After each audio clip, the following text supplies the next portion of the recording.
Hello everybody and welcome to WordCast number 71. It has been over a year since we've done this, but don't worry, you haven't missed much. Not much has happened in 2019. There was no real news to report, so that's why we stopped doing the podcast.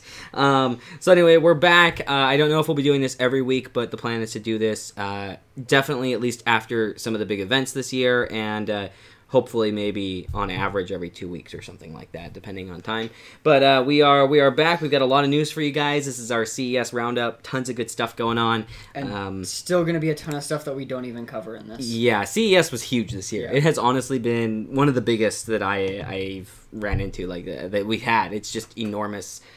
There's so much stuff, but it's not just so much little stuff. There's a lot of big stuff happening, too. Obviously involving AMD, which some of you have probably already read the headlines on. But even Intel had some decent stuff.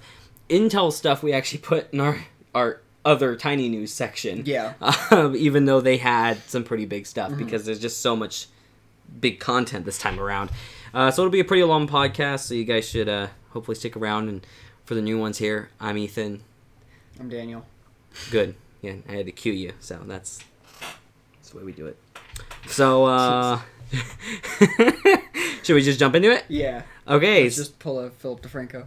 All right, we're gonna DeFranco right into this. So, it's Ryzen 4000 mobile. That's the first thing we'll talk about. AMD, a lot of AMD stuff here at the beginning. So, big year for AMD this year at CES, like it has been several years in a row, but a big year for laptops in specific. So AMD's really been behind on laptops for a while. They haven't really had much good competition to Intel. There was some stuff in the gaming realm where they had some of their 8-core stuff running on gaming laptops that was pretty good. The clocks were decent. The gaming performance was still not as good as Intel, but it was good for workstations and stuff. This year, though, is very, very different. This is the year of the AMD laptop, and Intel doesn't really have too many options at this point. Don't. It's going to be... I think it's going to be a couple years until they can compete on most things. I totally agree. Yeah. I totally agree. And the thing is, you look at it this year, all of the high-end machines that are the flagships that are being talked about the most are AMD machines. So, to go over some of the spec rundowns of AMD Ryzen 4000 mobile, and there'll probably be more chips to come out in the future, but what we have right now, they're all 7nm Zen 2 based chips. So yeah, it's Ryzen 4000, but it's still Zen 2. I kind of get their naming, but it still kind of bugs me that can't they just call it Ryzen 3000 mobile? Like, just match the series so that people don't think it's a generation ahead or something like that. Because it's not Zen 2 Plus or anything like this. This is the same stuff as the 3000 series desktop. But they have 15 watt and 45 watt TDP models. And then there's a special Asus exclusive 35 watt TDP, which from my understanding is not a completely different chip, but is the 45 watt model that's custom binned to hit that 35 watts, and it's exclusive to Asus for like 6 months. A little bit weird. TDP doesn't mean anything though, so I really don't care that much when they say. I mean, you can compare the exact same lineup of CPUs in terms of like the 15 watt versus the 45 watt. It's probably a 2.5x power increase, but you can't really use it in terms of any kind of cooling performance or power usage or anything like that. Yeah. And so, so the TDP on the 15 watt is configurable between 12 and 15 watts. Intel does the same thing with a lot of their chips. The OEM can, or the SI, the system integrator, can adjust what they want that TDP to be so that they can adjust it according to their cooling. And then the 45 watt is, it can go up to 54 watts of AMD's TDP rating, whatever they mean this time, for their turbo. So I don't think that's any kind of sustained amount, but it's turboing beyond the 45 watts. So you're not just getting like a turbo on a few cores. You'll get a higher all-core boost and stuff with that sort of thing. Maybe with good enough cooling, it'll be a consistent turbo too. Who knows? So the big thing though, here, hold on. I'm having issues trying to just get the set of specs of this. Here we go. You don't need specs. Don't need specs. So the big thing is that we've got finally in thin and light 15 watt CPUs, 8 cores and 16 threads, which is just ridiculous. I didn't think we'd hit that. I was actually impressed with Intel when they released their 6-core 12 threads in like Ultrabooks. Yeah. And now we're already up above that, and it's from AMD, not Intel this time. Yeah. So when you have less than 1 watt per thread, I think you're doing okay. That's a pretty big deal. So we're looking at, there's the Ryzen 7 4800U, 7 4700U, and then the Ryzen 5 4600U, the 5 4500U, and the 3 4300U. So that's just for the 15 watt. Those are the U series, which are the Ultrabook, you know, they're copying Intel's naming, whatever. But their base frequencies are all around like 2 gigahertz, a little bit below 2 gigahertz on the 8-core, and almost 3 gigahertz on the 4-core. I'm not going to give you all the specific spec runs down because they'll see them in the B-roll. But pretty impressive stuff. I'm really excited. It looks like they are beating Intel on all fronts in the Ultrabook. You know, AMD does tend to kind of do best scenario, as any company does, with their benchmark results, but they do tend to be still pretty close, only a tad higher than what the actual reviews end up showing, so not too bad if you ask me. And then I saw, did you have some laptops pulled up? Is that... I pulled up the Zephyrus. That's the one using the 35 watt custom part, right? Yes. Yeah, okay, and so... the one that has the interesting display on the back as well. Yeah. So, I mean, you'll see this on screen, because I'll give you the link. Yeah. But essentially, they have a laptop where, so like on the back of mine, I have like the light. It's actually kind of in the same shape as your style on the back there, too. It kind of is at, you know, the angled brush metal. Well, on this version, essentially, they have the like top half corner is one of those like little LED displays that you can program, and so you can have different images on there with whatever you want. I think it's a cool idea, and I mean, it is an optional upgrade, so if you just want a really clean looking machine for business use, you don't have to get that, which when it's off looks like you have a bunch of holes in your laptop. So it is optional, and you know, if you want that cool look, you can do it. I think it's unique, though. I'm glad to see Asus as a whole, and then ROG even more so, moving a little further away from red everything and into black and white everything, because it's a lot easier to match, and then you just throw RGB in there to choose the color scheme you want. And then what's cool about this too is it's a way for people to have custom laptops without like stickering your laptop. Yeah, which is really nice. You can put logos up there or whatever you want, and they look subtle and cool and don't ruin it. And so that particular chip is the Ryzen 7 4800HS, which is the 35 watt TDP part, 2.9 gigahertz base, 4.2 turbo, 8-core, 16 thread. Pretty beastly chip. And when looking at the 35 watt, that's the 4800HS versus the Ryzen 7 4800H, it's kind of interesting because actually they're literally identical other than TDP. So it really is just a better binned chip that's exclusive to Asus for whatever reason. The clocks are identical. So, I mean, kind of cool, I guess. And then you have a 6-core 12 thread also available on the 45 watt area, so that might actually be a better gaming chip in some ways, although with the way AMD's turbo is working, you're going to get pretty similar performance using 6 cores on the 8-core out of using all of the cores on the 6-core. And then I probably actually forgot to mention that there was the U series goes all the way down to a quad core, so there's 4, 6, 8, and with the respective thread counts of 4, 6, and then there's a 12 thread, and then an 8 and a 16 thread. So they are actually removing simultaneous SMT for some of these chips.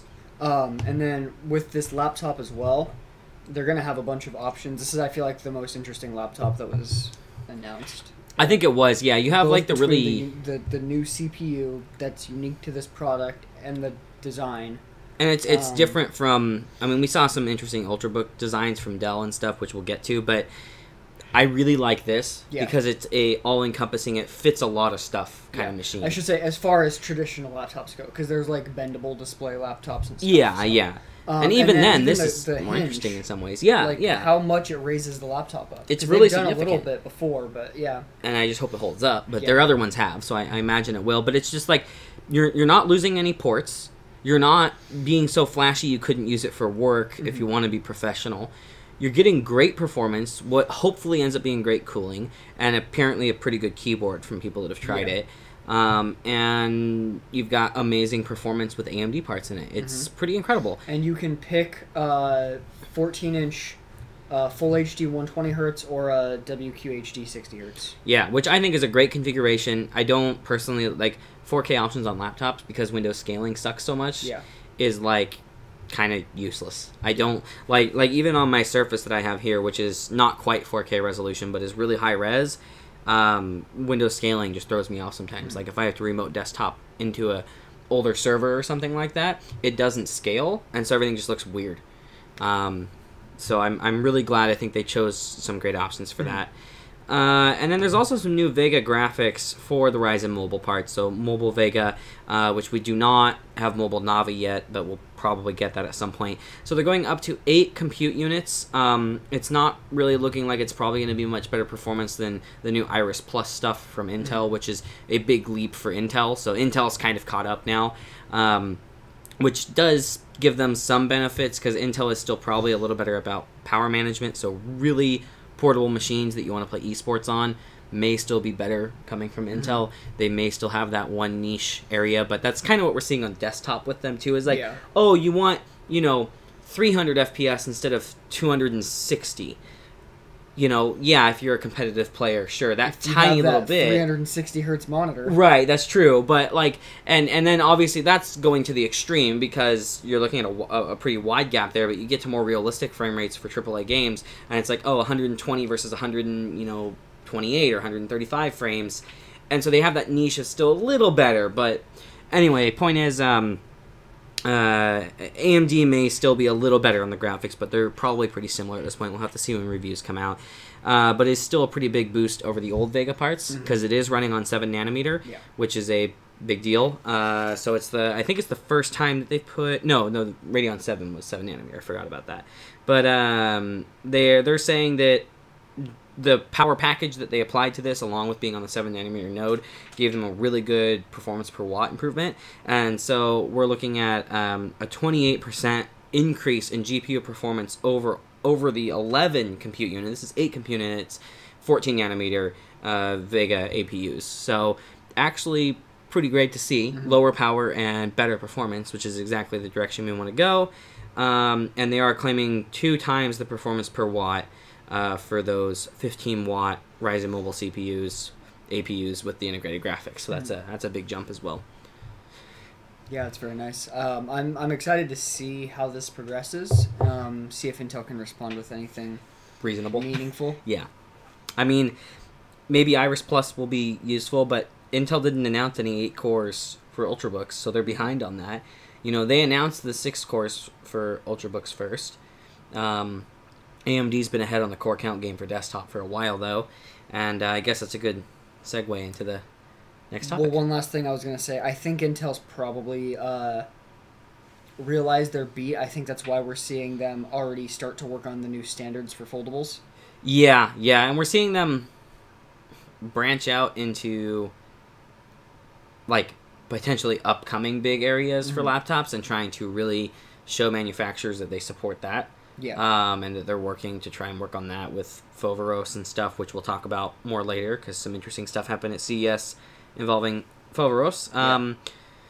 We'll see. We'll see how it goes. So, now continuing with the AMD news, we also have the new Threadripper, which we all knew was coming, but now we have actual specs for it. So the Threadripper 3990X, which is a really exciting chip. It's a 64-core, 128-thread, high-end desktop chip.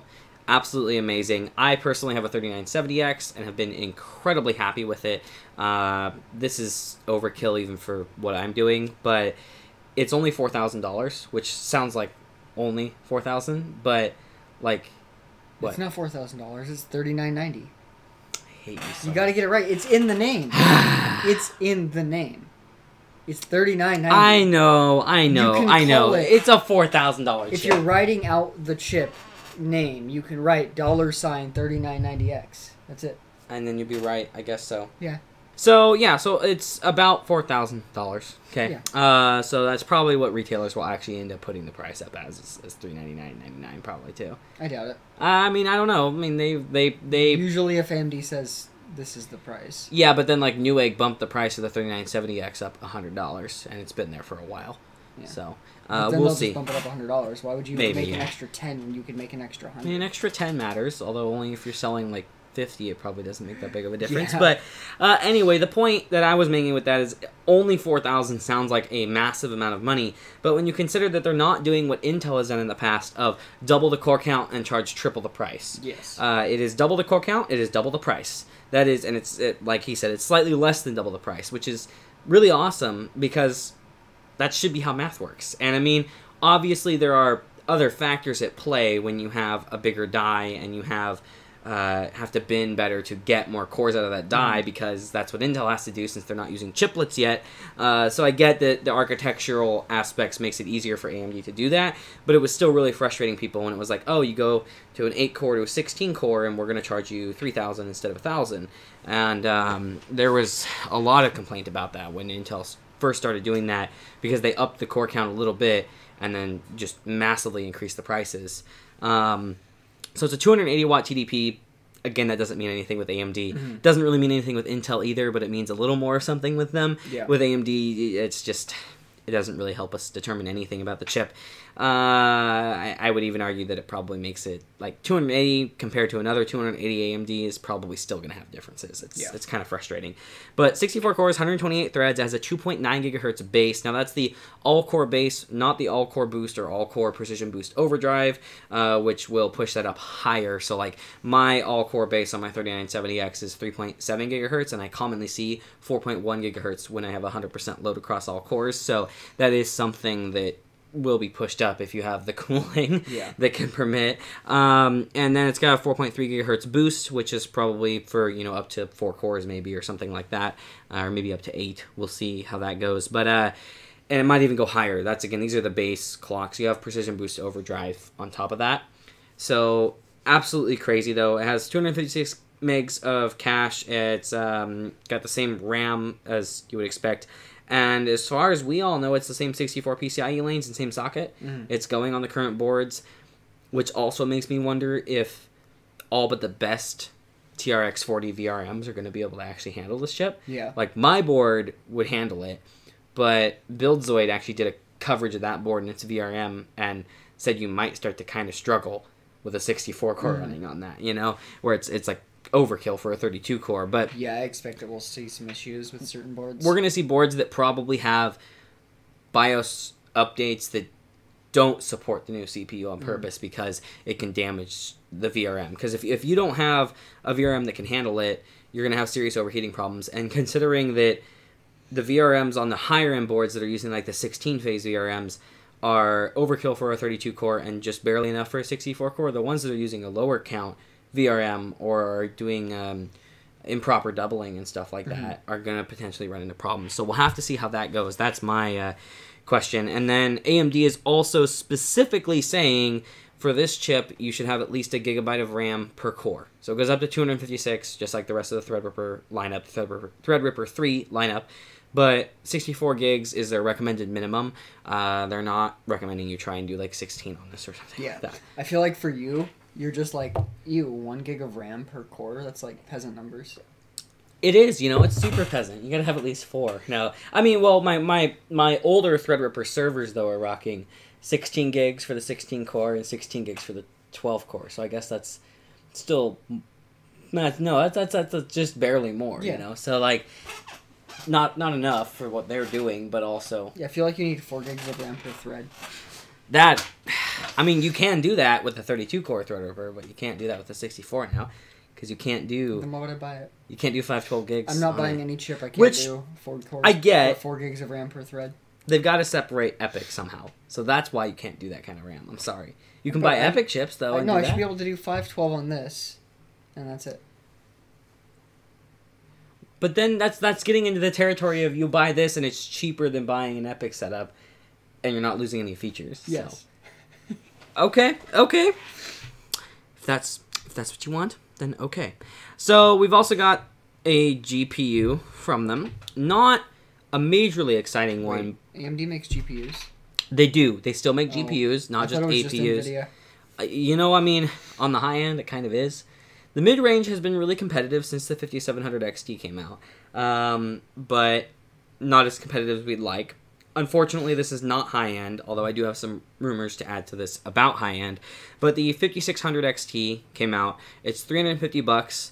Or sorry, $280. The 5700 XT is $350. So it's still maybe a little bit higher than we would like to see for a card that's probably going to perform as they're claiming. Yeah. But at the same time, as I've always mentioned in our podcast, and so far it seems to have mostly been right, AMD tends to have higher pricing during their announcements than the pricing actually ends up being even just a few weeks after launch. So it'll launch at that price and drop quickly, whereas we've actually seen the opposite with some Intel and NVIDIA parts where it launches at the price they say and then it goes up later. I wonder if that's because AMD just like upcharges at launch.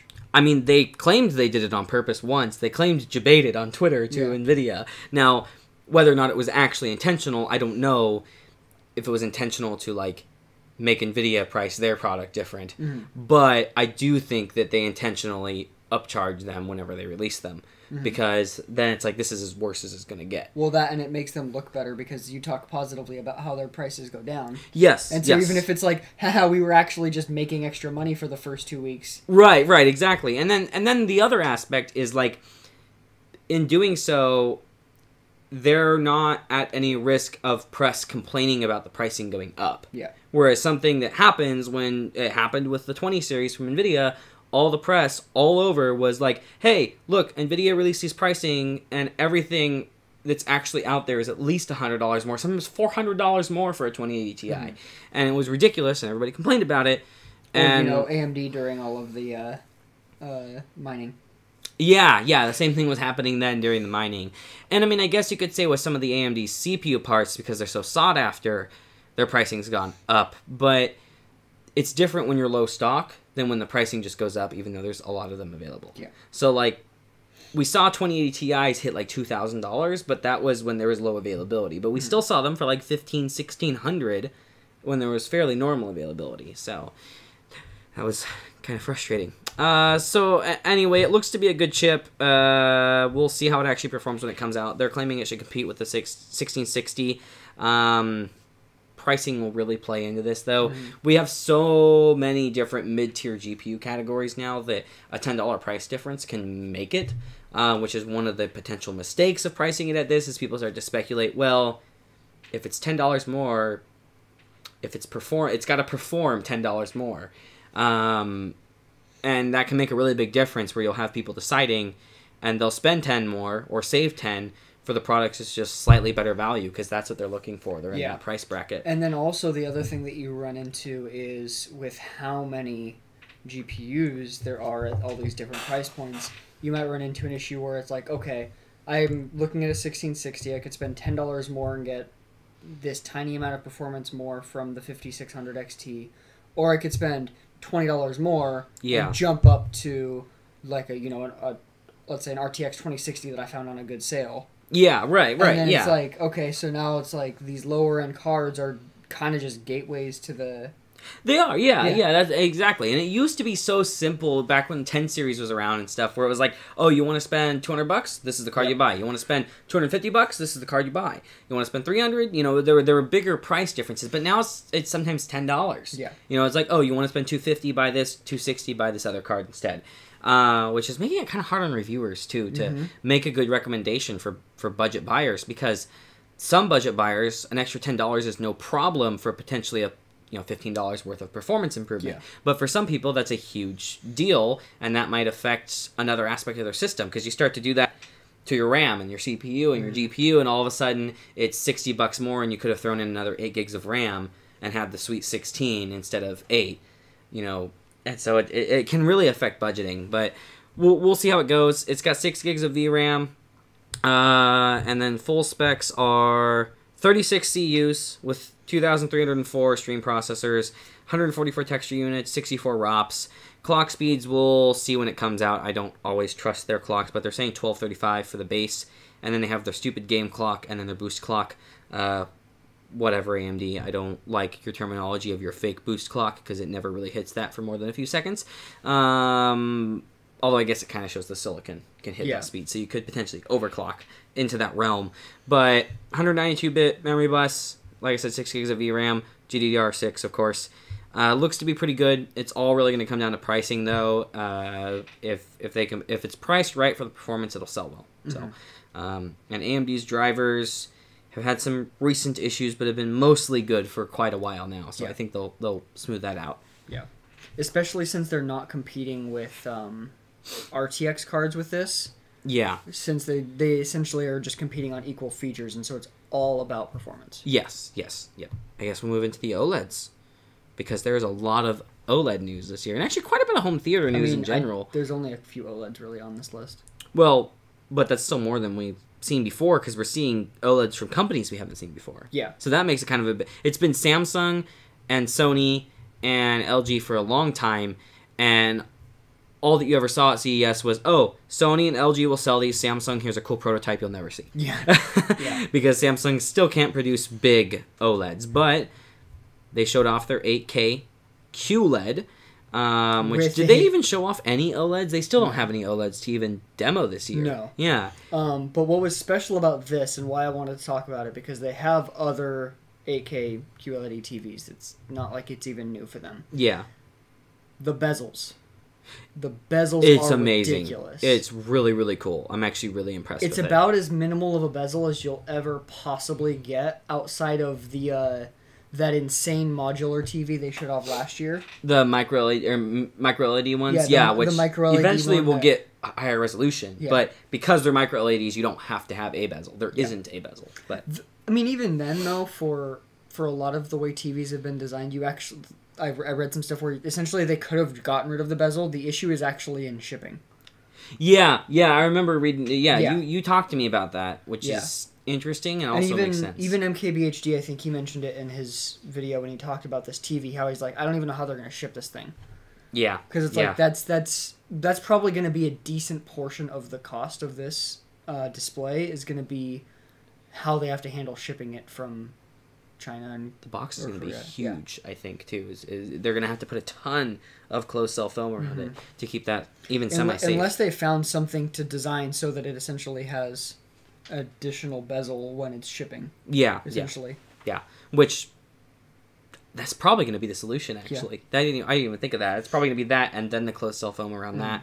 So, One other thing, though, about this TV, despite the fact that it's definitely going to be very expensive and it's designed to look really good, is it doesn't support Dolby Vision. Now, does Samsung have QLEDs that do support Dolby Vision? Yes. You're sure? Okay. I hadn't seen that, because I know Dolby Vision has a certain level of contrast you have to hit. It's not just the brightness like HDR My spec. thought process, because Samsung happens to have a Dolby Vision competitor, is that it's about that. That would make sense. HDR10 Plus is a Samsung spec that's designed to compete with. I don't like them doing that. Every time Samsung tries to do their own special spec of something, it falls apart. Like, Dolby has been the industry standard for this, of, like, kind of closed source for a long time. You have DTS:X competing in the audio realm to Dolby Atmos, and you have, HDR10. But Dolby has been the one to be like, this is the peak of the peak, and they're just the ones that do it. Yeah. And it makes it really simple for consumers. You see Dolby certified, you know that it's high quality. I'm fine with them. Yeah, I'm fine with them competing against Dolby Vision, because HDR10 doesn't have the dynamic. Right. Dolby Vision's HDR10 Plus does. Yeah, and Dolby Vision is way better than HDR10. Like, you compare them, it's like night and day. Like, and from my understanding, HDR10 Plus doesn't have like the same type of cost associated with it as Dolby Vision implementation does. Which probably is partially because of the certification too. Yeah, that is what it is. It's like, it's pretty much just, if you get the specs right, you're good. Now, how much do you want to bet that Dolby Vision's still going to look better? Oh yeah, for sure. But it's raising the cost of TVs, and so I think HDR10 Plus only on a TV that's going to be this expensive is ridiculous. I think it's a great thing for, like, cheap TVs. Yeah, I'd rather see HDR10 Plus and no Dolby Vision than HDR10 and no Dolby Vision, which is what we get on most HDR cheap TVs. That's a good point, yeah, because HDR10 isn't that good. Dolby Vision is such... I don't know how to describe it. You have to go see it in store sometimes. Sit next to a TV that doesn't support Dolby Vision and another that does, which can be kind of hard to find because usually the high-end ones are in the same area. You probably want to go to a dedicated home theater. Yeah. Like, or potentially like a Magnolia section, a big Magnolia section at a Best Buy. But you'll be able to see the difference. It's a huge difference, and I would go as far as to say, like, some of the Dolby Vision certified stuff on Netflix that I watch on my OLED, is genuinely better looking than some of the HDR10 stuff I see in 4K Blu-ray, which is 3 times the bit rate that Netflix is pushing out. Yeah. It's a huge deal. There's just there's so many aspects of image quality, and people forget about them sometimes. And I think contrast and brightness create it's potentially the most important in my opinion. Unless you're a gamer, obviously that'd probably be refresh rate, but more so than resolution. It's a huge deal. And then we also had Sony's Z8H. I don't like that because it's hard to say. Yeah. 8K, it's an OLED, right? No, it's just an LED TV. The reason that I wanted to discuss this TV is because the one unique thing about it, it literally vibrates the frame of the TV. So it's not the screen this time, it's the frame. It's the frame. I feel like that's probably a better implementation. Yeah. Because you're also going to more easily get the side sound. Now, is it the frame around the front, or is it the frame on the sides? Like, is it the bezel around the front? Did they explain any of that? I don't know. It's really unique. Yeah. And I mean, it looks nice. Good. Yeah. Let me scroll through this real quick. Okay. Oh, and it supports 4K 120, as most 8K TVs do now. Which, I mean, you know, like, you look at, like, the LG C9 versus the C8. I bet you the C8's panel can do 120 hertz 4K without a problem. I can do 120, 1080, but I think it's just the the display connections and not having some kind of adaptive sync that kept them away from letting the panel go that high. It does not specify in this. Okay. Yeah, but essentially, like, the idea behind this is you kind of get the feeling that the sound is just coming out of the screen. Okay, which is awesome. The idea behind it. It's kind of like, you know, if you see something in real life and there's noise being made from it, the sound comes from where you're looking at. Yeah, and I know that was kind of their idea with the vibrating screen too, but it's probably easier to do with a bezel in a more accurate fashion because the screen also needs to be smooth, so it's hard to vibrate the section you want without the whole thing moving. So I'd be curious to see it, to listen to it, not see it in person. So. And then something else Sony announced, and then also LG announced one as well, is we're now getting smaller OLED TVs. Finally. Both Sony and LG announced 48-inch OLEDs. Which also tells you they're really trying to make them small, but they couldn't hit that 45 mark. Which is understandable. I mean, OLEDs they're harder to manufacture. I mean, you have to make them smaller. Each pixel has to be smaller. I think it's really going to be... they need to get it down to a 43-inch. I think that's like a ideal, like, larger TV for a bedroom. Yeah, right, exactly. And so I mean, that's what I have in my bedroom is a 43, and I feel like a 48 would be too much. Yeah. So I think that they're going in the right direction, and it's nice to see a little bit smaller OLED. It is. And I want to see OLED everywhere until we get really good micro LED TVs, which I do feel like when Samsung finally gets good micro LEDs working, I think that's also maybe part of why they're not focusing as much on OLED. Big format OLED is because once they get micro LED working, it will stomp OLED. I think it's mostly because they don't have the manufacturing capacity to make all the screens for phones that they want and to do TVs. Yeah, that also is probably an aspect. Yeah. And micro LEDs are just going to be better. When those finally do come out, OLED, that's what's going to make OLED, I would say, as far as obsolete. Because I don't think that'll be the case. I think it'll just become for certain products. Micro LED is not going to be great for flexible displays. Okay, true. Like, OLED will still exist, but what I mean is, like, anybody that owns an OLED right now should not be upgrading their TV probably until micro LED becomes a bigger thing. Because, and like, you know, I was talking about getting a bigger OLED this year, but I probably should wait till micro LED is really a thing. Because Samsung's shown that it works as a display technology, and you're going to get the added brightness that you get from some of the really nice LED TVs and QLED TVs, but you're also going to get the perfect blacks that you get from OLED, so you're going to have more contrast, and then you don't have to worry about burn-in at all. So they're going to be cheaper to manufacture, not at first, but eventually. Yeah. So, but if you are looking at buying an OLED, we have one brand new to OLED TV, and then one that just hasn't released in the US. Vizio and Philips announced OLED TVs launching in the US this year. Really awesome. Yeah. Now, are they actually manufacturing the panels? No, LG is. Okay. Yeah. Okay. So it's still pretty much LG's game for OLED TVs So, right now. Sony does actually make their own OLED Yes. displays too, right? Yeah. Okay, but they're not. They don't seem to be selling as many of them. They don't sell them to other companies, which is where I think LG makes a lot of their OLED TV money. Okay, that makes sense. Sony just sells them, their yeah. TVs. And another aspect that's probably playing into potential sales and stuff is that Android TV is not as good as WebOS. Yeah. WebOS is far and beyond Yeah. the best one. So. But the thing I'm most interested in between these two is the Philips one because it supports their Ambilight. So a lot of you know you can get things like Philips has the Play lights that'll go on like the back of your computer monitor, and they do screen recording to project the light behind the display.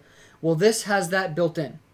I love it. I love it. I think it's a great idea. Everything on the TV can just project light out onto the back. You don't need to use an expensive box that can do 4K pass-through like some of them have done. You don't need to deal with any other accessories. It's just the lights are there. And you're going to have less latency problems with it too, because I know it's not major, but some people have complained about you have a quick flash from one color to another, and the lights are a little bit behind. Yeah. And you'll start to notice that. I mean, if you can notice the refresh rate of a monitor, you can notice that, right? And I think this will help keep that more on time. So this is really cool. I want to see more of that tech in monitors. I want to see Philips making high-end monitors. Yeah. That would be really cool. When this first got announced last year, I was upset that it wasn't coming to the US, so I'm glad to see it coming here because we need some Ambilight. It's good. We do. We do. We talked about it too, I think, in a podcast once, but we're disappointed. So yeah. And I really would love to see them make monitors too if they're going this direction, because nobody's really made good RGB monitors. So like not there's been a couple, but not very good. So yeah. And then the last main TV that was like notable from the event, and it's notable because it's kind of depressing. There's the Samsung one's the one everyone's talking about. I think another smaller manufacturer announced one as well. Okay. Rotating TVs. I don't. So built into the stand is a motor to rotate your TV so that when you want to watch TikTok videos in vertical on a 43-inch television, you can. I don't. How about this? I have a better idea. Samsung, TikTok's apparently for sale. Buy TikTok and make it horizontal. Like, I don't understand. Why did we not see a bunch of ultra-wide OLEDs and stuff this year? Instead, we're seeing portrait TVs. It's like, it's the wrong direction. People aren't wanting it. Millennials watch TikTok. I guess. I don't even understand. Like I get what they're kind of getting at, but the thing is...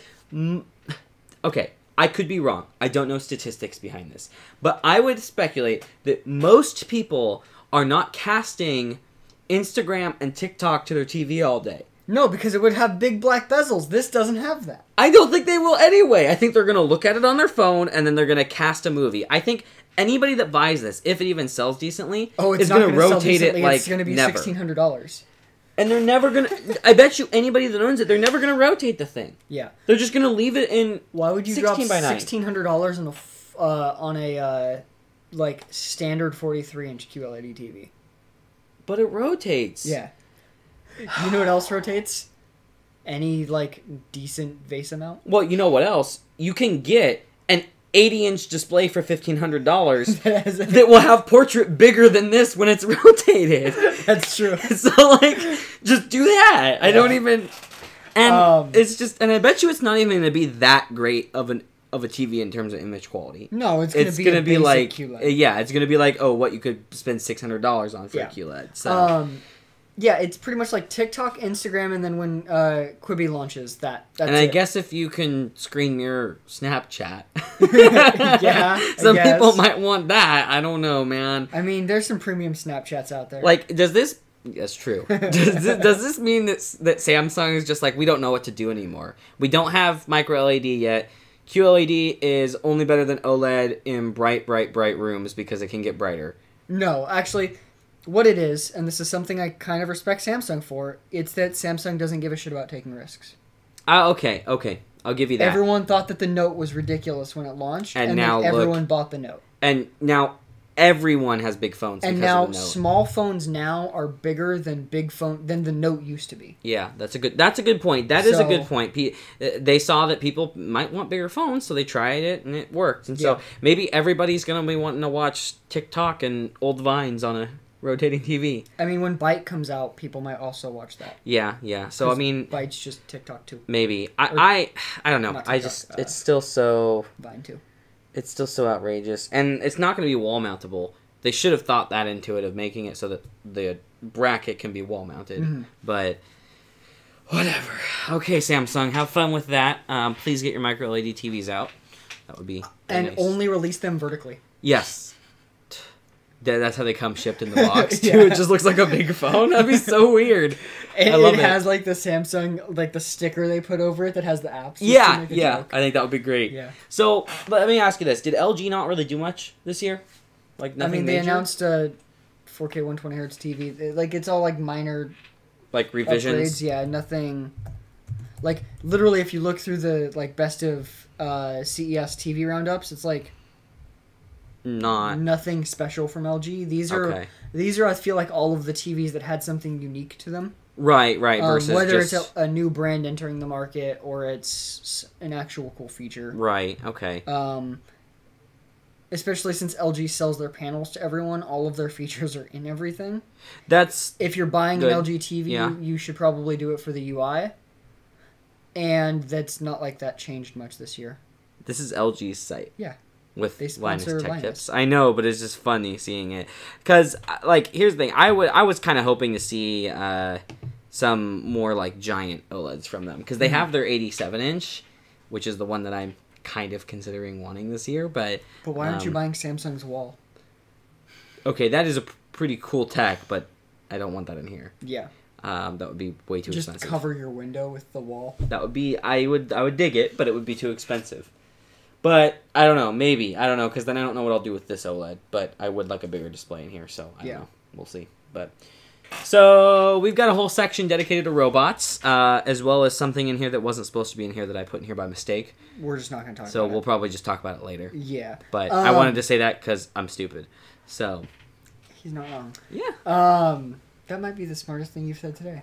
Wow, thank you. That means a lot to me. Warms my heart.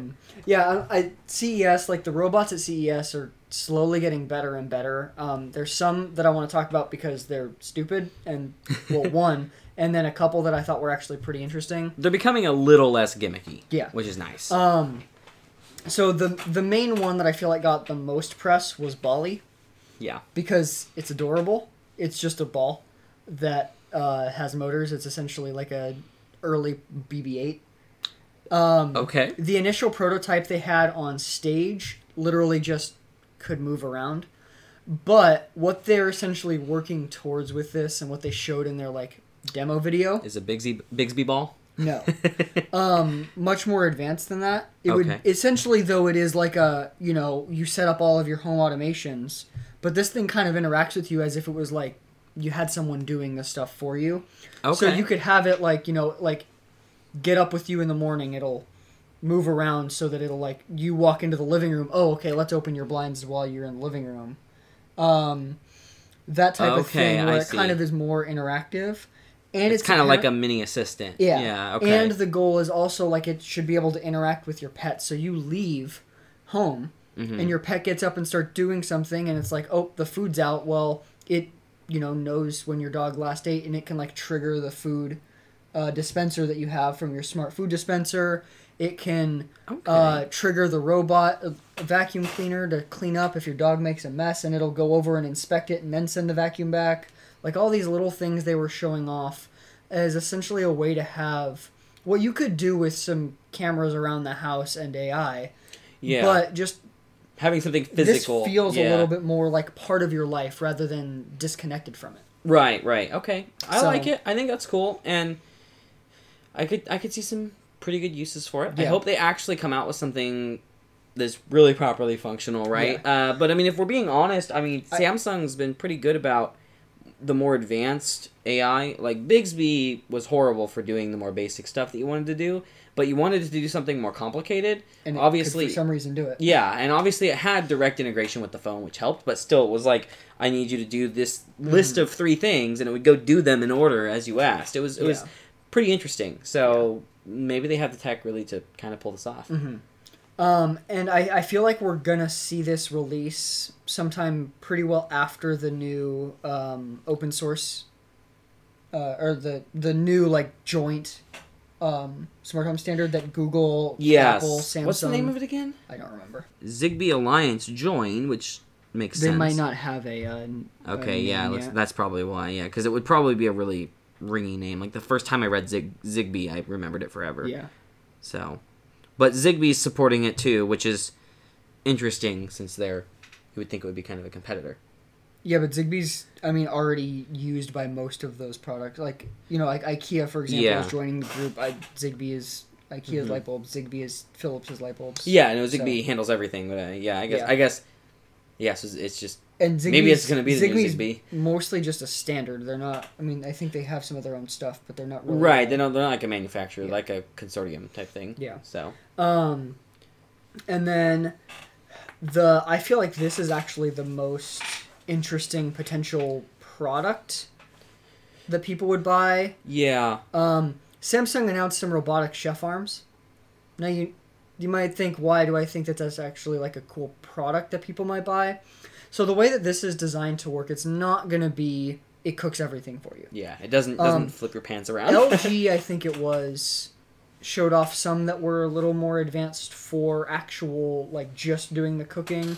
Which could be a good investment for, like, maybe a restaurant. And then there was one company, well, sort of, it's more like you just throw the ingredients and it does it kind of thing. Like, there was another company that announced something that was like a all-in-one kitchen appliance that even like cleaned itself and could integrate with recipes. So you just kind of threw the ingredients in and it would chop them. It would do everything. Okay. That's like the most complete thing I saw. This is mostly designed to be like an assistant to a chef at like a restaurant. It's really fun to watch it, so too. It's literally 2 robotic arms that are mounted to the top of cabinets. Yeah. And it can... And we'll throw a B-roll up there. Yeah, it can open cabinets and look in the cabinet to find the sauce it needs, open the thing of sauce, pour the right amount, close it, put it back. It's pretty advanced, you know, and it can pre-cut your stuff for you and stuff. It's designed to be this like background assistant. Yeah. To your cooking, so that you're not, everybody always complains when they're cooking that I need forearms. Well, here you go. Yeah, and then it's like, when I first started thinking about this, I'm like, okay, nobody's ever gonna buy that, and then I'm like, but wait a minute, most of the things we have in the kitchen that people do buy are just things that make things slightly more convenient. This makes things a lot more convenient, and Samsung is claiming to be working really hard to price this aggressively cheap so that it's actually like something that you could just put in some people could actually get in their home. Yeah, and I think if they can get it, if they can get it for sale for like under $1,000, that would be the point where I could see long term it becoming something that's like a standard appliance. Yeah, it could become a pretty big thing. Yeah. And I like the point you make about kitchen stuff being a convenience, because people will buy nicer knives just because it makes it a little easier to cut the beef. Yeah, I mean, look at how many single-use appliances there are. And then ignoring single-use appliances, look how many how many people originally thought microwaves would take off? Probably not many. Everywhere has one. Yeah. Not just everybody, everywhere. And you know what everyone's starting to buy now? Instant pots. Yeah. Everyone's getting those. Nobody thought pressure cookers were going to be the thing. Yeah. But now they are. And as this stuff gets better, it's like, okay, what does an Instapot do? Well, it cooks, it makes it so that you can cook things really fast. You just got to do the prep. Yeah. Well, if you pair that with some robots that can help you do the prep easier... You're just getting ingredients out, slapping them down on a cutting board, and letting it do its thing while you dig through your fridge for the next ingredient. Yeah. I mean, it really is something that's, I feel like, whether it's in this exact form with these arms or something smaller from LG or these other companies, I do think we're going to start to see that become a standard in 5-10 years. I think so too. Yeah, I think it's going to become. I think it'll be really useful, especially when you have to cook alone and you don't have a partner to help you out. And yeah, it could also be really helpful for food carts. That's also a Food good carts point. don't have a lot of space for 3 people to be And walking around. sometimes not enough staff either. Yeah, period, and so but if you can have a food cart with one person like focusing on the main cooking and then this getting everything else ready, yeah, that right there would be a entire market segment for Samsung to make this worth it as a product. I hope it takes off. Yeah. I hope they continue to push it. If they can, like you said, if they can price it aggressively, it'll start to become a kind of just a big thing. Now, one thing this robot arm can't help you with is after you've eaten the food, and you have to use the restroom, and sometimes you run out of toilet paper. So Charmin made a robot that'll bring you toilet paper if you call it on your smartphone. But it only holds one roll? Yeah, I don't know why this is needed. Like, let's be real here for a second. It's going to take up more space than, like, probably most of your toilet paper would. Yeah, and then, like, can't you just have a cabinet in your bathroom? Yeah, it's one thing when you're doing a lot of stuff regularly, like cooking. Yeah, yeah. How often do you, like, go into the restroom and forget the toilet paper? When that happens, it's inconvenient as hell if you've already started using the restroom. But, like, it's not often enough that I think many people are going to buy a robot. I don't think so. And maybe it would be different if it held, 8 rolls Stacks. or something. Yeah, like stacks of them. No, you just got to buy the Charmin super thick roll that's like 10. Then it counts, then it's good. Oh, man. It's just funny seeing it because it's like, who there thought it was a good idea to invest their money into this? Oh, you can preload the toilet paper on the robot instead of preloading the toilet paper in your cabinet. So here's the only thing I'll say to it. We are talking about Charmin, a toilet paper company. Right on now. a tech podcast. That's good marketing. Like, that's it. That is completely true. That's really it. That's Charmin decided they wanted to show up to a tech convention and get some tech coverage. So they made a tech product. And now we're advertising Charmin on our podcast. Yeah, so if you want to wipe your butt with a robot helping you, They've buy got it Charmin. covered. And next year, Charmin comes out with like a smart bidet or something. They're gonna start becoming a company that does the smart stuff. And then the last main robot that I saw that I really wanted to talk about, it's called Ricci. Now this is an interesting project. It's an open source robot, although initially it's mostly just open coding. I believe that they're like going to release the plans, and it's all built on Raspberry Pi and Arduino. It's just awesome. The hardware you need for it is expensive, so even if they release the designs, Nobody's gonna go build it. Yeah. Mostly. But this is interesting. So essentially, there's configurations ranging from a single arm to 2 arms and an emotive head. Now, even the single arm actually does have the full torso. I believe that's where the computing components are. Okay. You get a little fan in your torso. What makes this interesting is that the arm is designed like a normal arm. So it's got range of motion here, the wrist. It's got 7 degrees of freedom. That's pretty amazing. Yeah, they designed it after human arms. So it should work fairly well. You can change out the hands, so you can have one that's like for picking up cups. So you could potentially throw this in a coffee shop, and so you have the robot give the cup. Really good for like pop-up coffee shops for tech conventions, because that's where people would care about robots. But initially it's mostly focused on researchers and startups that want to try and use this for prototyping for other products. Yeah.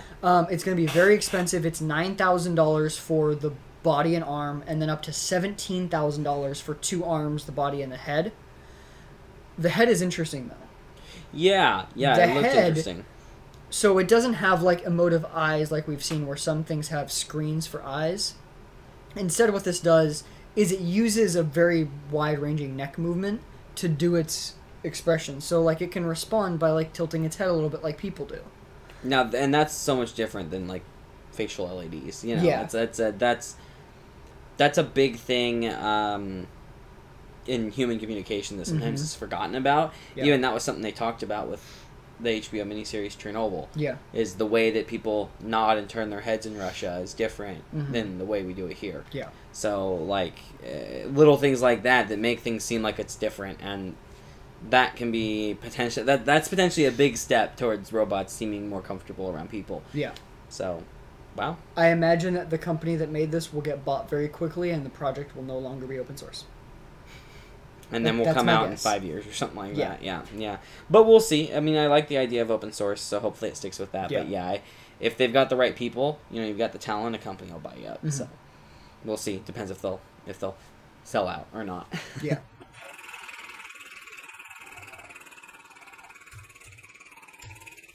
Okay, everybody. So, potentially an Intel Foveros-based laptop was spotted, which means an Intel Foveros chip, which I don't like saying the name, but whatever.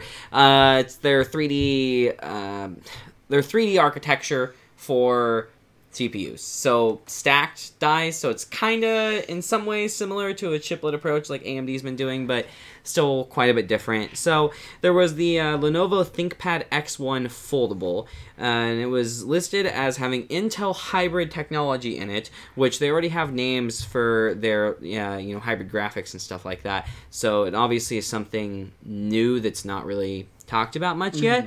Otherwise, they would call it NVIDIA's is Optimus, but you get the point. Yeah. So we're kind of thinking it's Foveros, but Tom's Hardware did a big, long article on this, going over enough detail to convince even me that this is probably a Foveros-based laptop. So it's their, like I said, it's a new architecture. It does a 3D package configuration where they'll put like the I/O die basically on the bottom and then the cores on the top. Now, the biggest issue with stacking dies like that is cooling. How do you transfer heat efficiently from the lower tiers of dies up to the higher tiers to cool it off? Or do you sandwich cool it? But if you start to do more than 2 layers, then how do you cool that? So there's a lot of issues that come along with this. So who knows if we'll ever see it come to market, considering how hard it's been for Intel to do 10 nanometer. I don't know if they can do something else or not. We'll see. But manufacturing chips that way is different than an architectural change like this.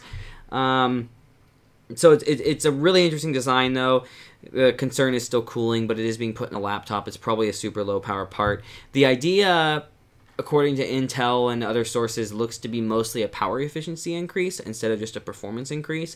So the idea will be to just consume a lot less power, which is going to help Intel in the mobile area, which is still a absolutely enormous segment of the market. And right now, Intel can't really do much in terms of beating AMD on desktops until they can do a chiplet design or something to get more cores out, but they can still really heavily compete with AMD in power efficiency for ultrabooks and stuff like that if they want to. And so if this is really going to be, let's say a 50% increase even, like in power efficiency, that's a massive increase, and you might be seeing laptops that last a really long time. But they've got to be really careful about their timing with this, because we're starting to see even some AMD laptops that are rated for like 16 hours of use. Yeah. If you can get through an entire day on a laptop, which is less important to be able to do than getting through an entire day on a phone, but if you can do that on a laptop, the added power efficiency increases don't matter anymore unless you can raise performance and get that same good battery life. Yeah. So, great, if a laptop can hit 28 hours or 30 hours of battery life, most people aren't going to care about that. They plug in their laptop at night anyway. Yeah. So we'll see. It depends when it comes out. I do think that we'll probably see it in foldables as a big focus, because foldables utilize a lot of their space for a hinge and for screen. Yeah. And so being able to take a really power efficient chip that presumably doesn't need super complicated cooling makes it really nice and easy to stick in a foldable like the X1 Fold. And it also makes the die area a little bit smaller, which can make things, every little bit, every millimeter matters in these setups. So especially, I could also see, now that I'm thinking about it, Apple put this in the base MacBook. Yeah. This type of thing, because the base MacBook is the true utilize every tiny little spot you can for battery type that's of laptop. That's been their goal with it. Make it as small as possible with great battery life, and it's meant for document typing, web browsing, that kind of basic stuff. And another thing about Intel's Foveros tech is they're kind of taking a big little approach like ARM has done with some of their chips, where you'll have what I read, and who knows if this is any of this will be the final product or not, but they may have 4 low power cores and 1 high power core, and dynamically balanced between the two, so they, depending on Windows background processes and stuff, could all go on the really power efficient cores, and then you've got your web browser running on the high performance core or something like that if you have a lot of tabs or whatever. I feel like playing Windows Minecraft. is going to mess it up. I feel like Windows is going to be the reason that doesn't work. Windows is the reason that so much doesn't work. The Windows scheduler is such a problem with new architectures like this, and that's maybe that is part of the fault of why Intel hasn't done very many other things and branched out. Is it took so long, 3 years, to get Windows to understand Threadripper's architecture. Yeah. And for consumer applications. Obviously, it was more fine on server applications with like the first gen Epic specifically for those applications. Yeah, so you've got the fact that you don't need necessarily great core-to-core latency. Yeah. And you also aren't doing things like gaming where that would really affect it, where memory latency is as big of an issue. Mm-hmm. And also the Windows Server scheduler, from my understanding, is quite a bit better, and from my personal experience of what I've seen, is quite a bit better. Mm-hmm. And then the desktop scheduler. But like my 1950X performed pretty terribly in games, and some games had really bad problems on it, Mm-hmm. and I was constantly playing with core affinity assignment and stuff. Yeah. And AMD just moved away from that to fix the issues because the scheduler still only made some decent leaps of improvements, but not as much as we wanted. And so we could see a big issue with that. That's a good point that I hadn't really thought of.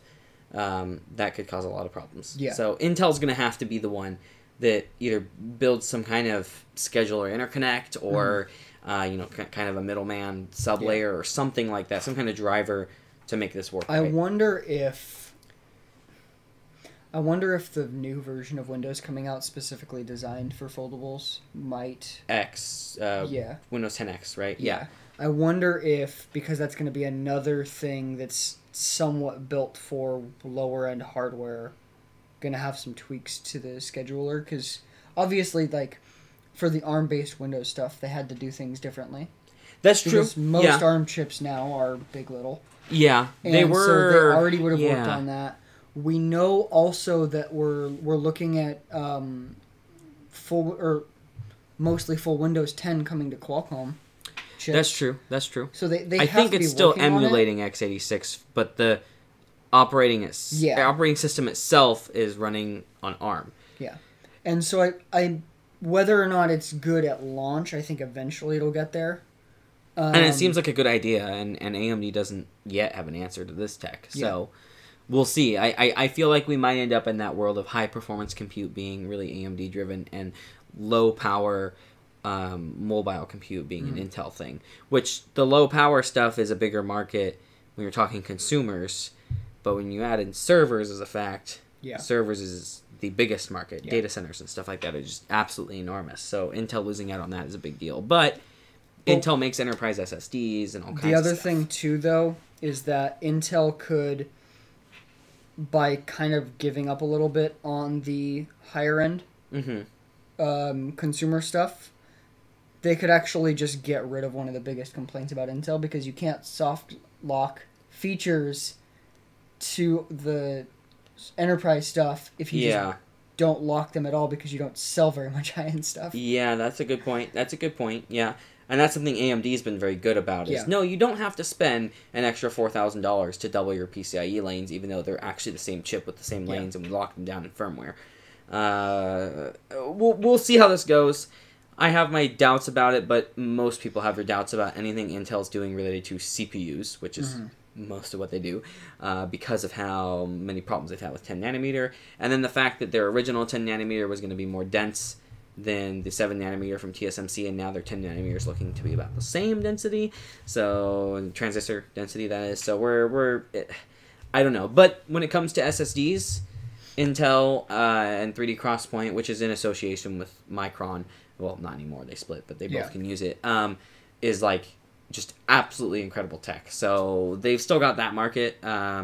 Intel's SSDs are still probably some of the best in the world for servers. So, I mean, I have a couple of old Intel SSDs, 1.6 terabyte ones that I got that are just incredible. So, and then the other big Intel thing that was shown off is the DG1 GPU. We got both the first pictures of their actual external, like, discrete board. Now, does DG1 stand for desktop graphics 1 or it's dedicated graphics? It's discrete graphics 1. Okay. Because, funny enough, the PCI Express card that they showed was not actually using a discrete graphics chip. It was using a mobile graphics chip put onto it's so a weird. board. But the actual discrete graphics chip that they showed off was in a laptop. It's really weird and backwards, and people are confused, and I'm confused. I just don't...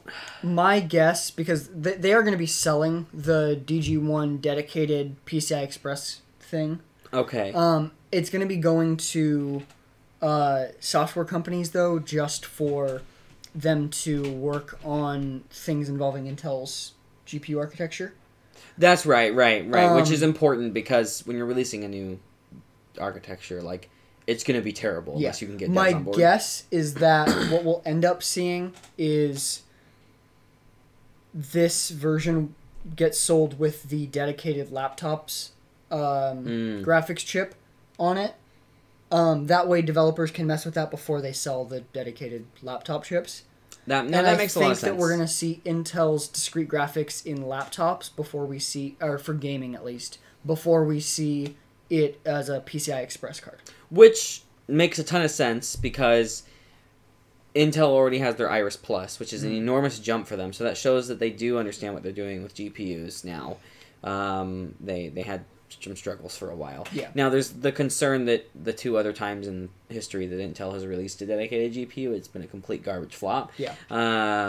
But I have hopes. I have high hopes for it because I would love to see 3 competitors in CPU and 3 in GPU. Mm-hmm. And we're approaching that 3 in GPU. NVIDIA, get on making x86 CPUs, please. Yeah. But it's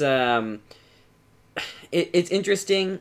The performance wasn't amazing. I'm not going to talk too much about it, but they did have Destiny there, and they were doing that was on the laptop, right? Yes, it was on the discrete GPU in the laptop at 1080p 60. Okay.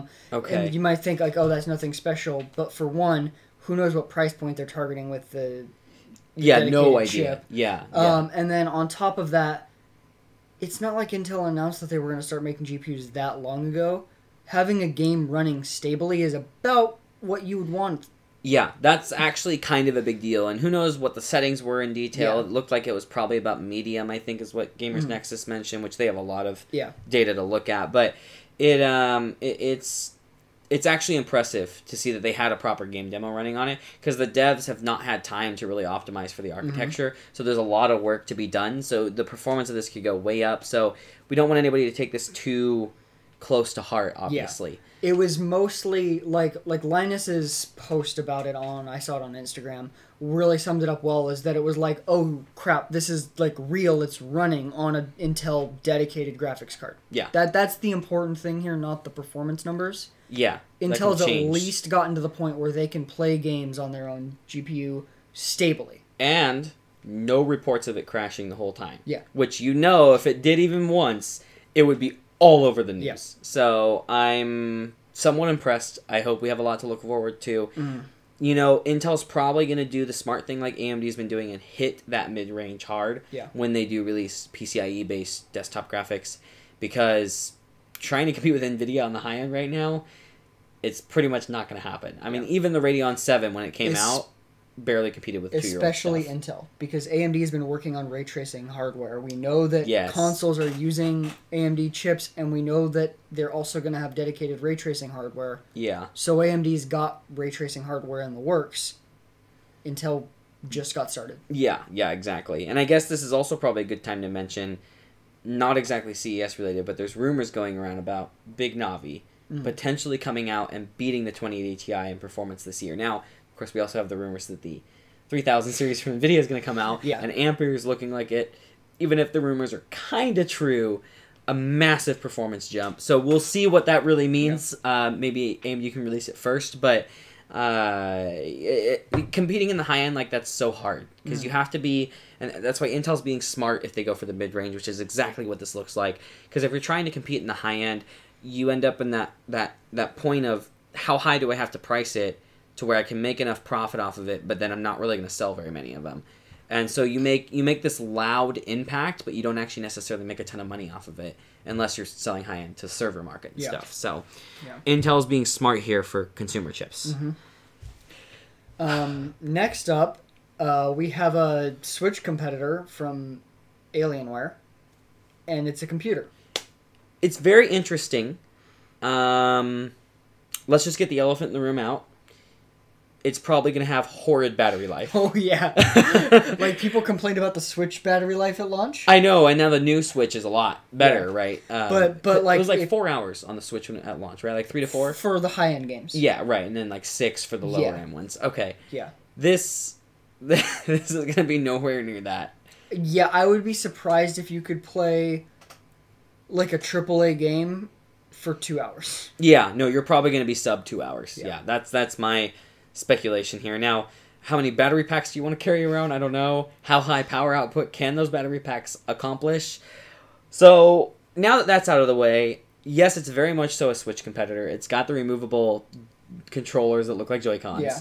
Now, lots of people said that they're actually more comfortable than the Switch ones, which doesn't entirely surprise me because they're also probably more expensive to produce. And bigger. So, I get that. It's got a 1200p display.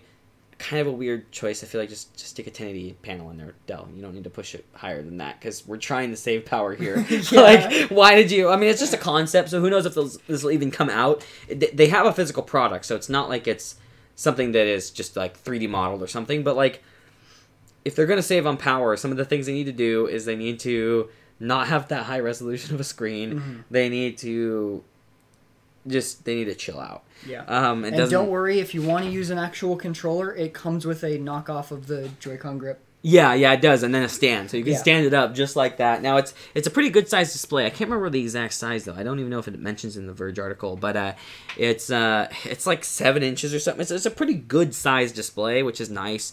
It is running Windows 10. Maybe we'll see Windows 10X or something like that on that, but I think 10X is specifically designed for foldables. Yeah. So I think we're gonna see just standard 10 on this in tablet mode by default. Now 10 on smaller screens is kind of iffy. Even on my Surface Pro 5, I can't talk right now. Even on my Surface Pro 5, it's like a little funky using Windows on the screen this small, but it's still pretty interesting. It's using Intel's Iris Plus graphics, no dedicated GPU, of course. I think it was Linus Tech Tips when they asked them why didn't they do a dedicated GPU, like a 1660 or something. They're like, well, how hot do you want it to get? Personally, like, especially since it's using Iris Plus graphics, don't use a 1200p screen. Yeah, it's not a good idea. Yeah, that's my thing. Like okay, so you're going to push the GPU to its knees while pushing out more power through a display. So if a final version comes out, it'll probably be Iris Plus with like 720p or 1080p display. Yeah. Which makes more sense for Windows scaling too, because a 1200p display that small with Windows scaling, everything's gonna look like crap. And we'll see if it can really do much AAA gaming. It's probably gonna be for more esports and stuff on the go. And we'll see if it can get full power under battery. It does have some unique features, though. Like I said, the Joy-Con style controllers are looking pretty comfortable. It's got USB-C ports on the top and bottom that both function as charging and USB ports, so you can charge and play while it's in stand mode, which you can't do with the Switch, which has been a complaint. And just battery life is still my biggest concern. But if they can get the price point right on this, get the battery life not complete crap, it's actually something I would personally consider buying. Like, honestly, because it's a cool idea. Like, now, no, not for $1,200 or something crazy like that. But if they can manage to release a product like this for like 5 or 6, maybe 7, I can see a little bit of a market for it. I'd still recommend most people just go with a Switch. Yeah. But it'd be nice to be able to play some of those indie games and stuff that you can only play on PC on the go. So if you're not really aiming for AAA gaming and you're willing to spend that little bit more money, I can see a niche market for it, which is what Alienware targets a lot of times. Yeah. So, but they're not going to sell a lot. If it's going to be a niche thing, it's going to raise the price. Yeah, and so that's the other concern, because if they could sell it for like $500, then you're starting to see, okay, maybe a good amount of people will actually consider buying it. But if it's going to be $800 or $1,000 or $1,200, I don't see any way this is a sub $700 or $800 product, because I agree. Like, Nintendo doesn't need to make a lot of profit off of their console, because you know what? Well, not that, because they make money from the games. You know who doesn't make money from games that are sold on PCs? The PC manufacturer. Yeah, that's also a really good point. Yeah, so it's an interesting concept. I kind of hope it comes to market just to see if anything, there's honestly, a market. I would want Dell to not have this be a Windows PC and just make a Switch competitor that's a console. Yeah, they could do that instead of just make a custom OS for it, but that would be a lot of work. But then they'd also make money from the game sales. Yeah, or if Steam OS was still a thing. Yeah. Which I kind of wish it hadn't died. But they still wouldn't make money from those game sales. No, they wouldn't. But like, I mean, maybe with something like this, if they were the first to the form factor, you could get Valve to agree to pay a small payout for game sales or something crazy like that. But Valve wouldn't do that. Yeah, that's a good point. Valve be like, "What are you talking about? We don't care. Nobody." Yeah. Like, we do what we want. But in more Dell news, some foldables and stuff that look interesting that actually probably will eventually come out. Yes. I'm really excited for the Duet, but let's talk about the Ori first because we don't really know anything about it. So it's about that simple. It's a 13-inch QHD plus foldable type laptop thing. In fact, I don't even know if the article had pictures of it, which was weird. No, it's the small. Yeah, it's that small one there. Yeah. That's it. So it's got a stylus. It's a small foldable thing. Yeah, and then the rest are just a laptop. Oh no, that was not. So okay. The way that it works, so it's a foldable, essentially a tablet that can fold up. But what they've done is they have a keyboard cover that can essentially cover part of the screen. So those are separate devices. That's what I'm getting at. No. So look. Oh yes. Yeah. So this one has the foldable screen. That one has just the hinge. So it's more like a tablet for drawing and art and stuff. Yeah. Now, what I understood is it has a really, really, really good, and that was the wrong terminology for it. It's really hard to see the crease on it when it's open, versus a lot of other foldable displays. Correct. So they're doing something that Lenovo is also doing in the Fold. Yeah. And then the name is so simple. I forget it. That Razer was the ones who came up with, or Razer and Lenovo worked together since they're the same company to design, which essentially the way that it works is that instead of when you fold it, it creases the screen. It actually essentially extends the screen out, and so really the screen never has a crease when it's folded up. Yeah, it just loops around, and so then you end up when you unfold it with a very unnoticeable crease. Yeah, because it never hard creased the screen. It just bent a significant portion of it. It's pretty cool. It's pretty cool. It is the design that you should go with foldables that don't.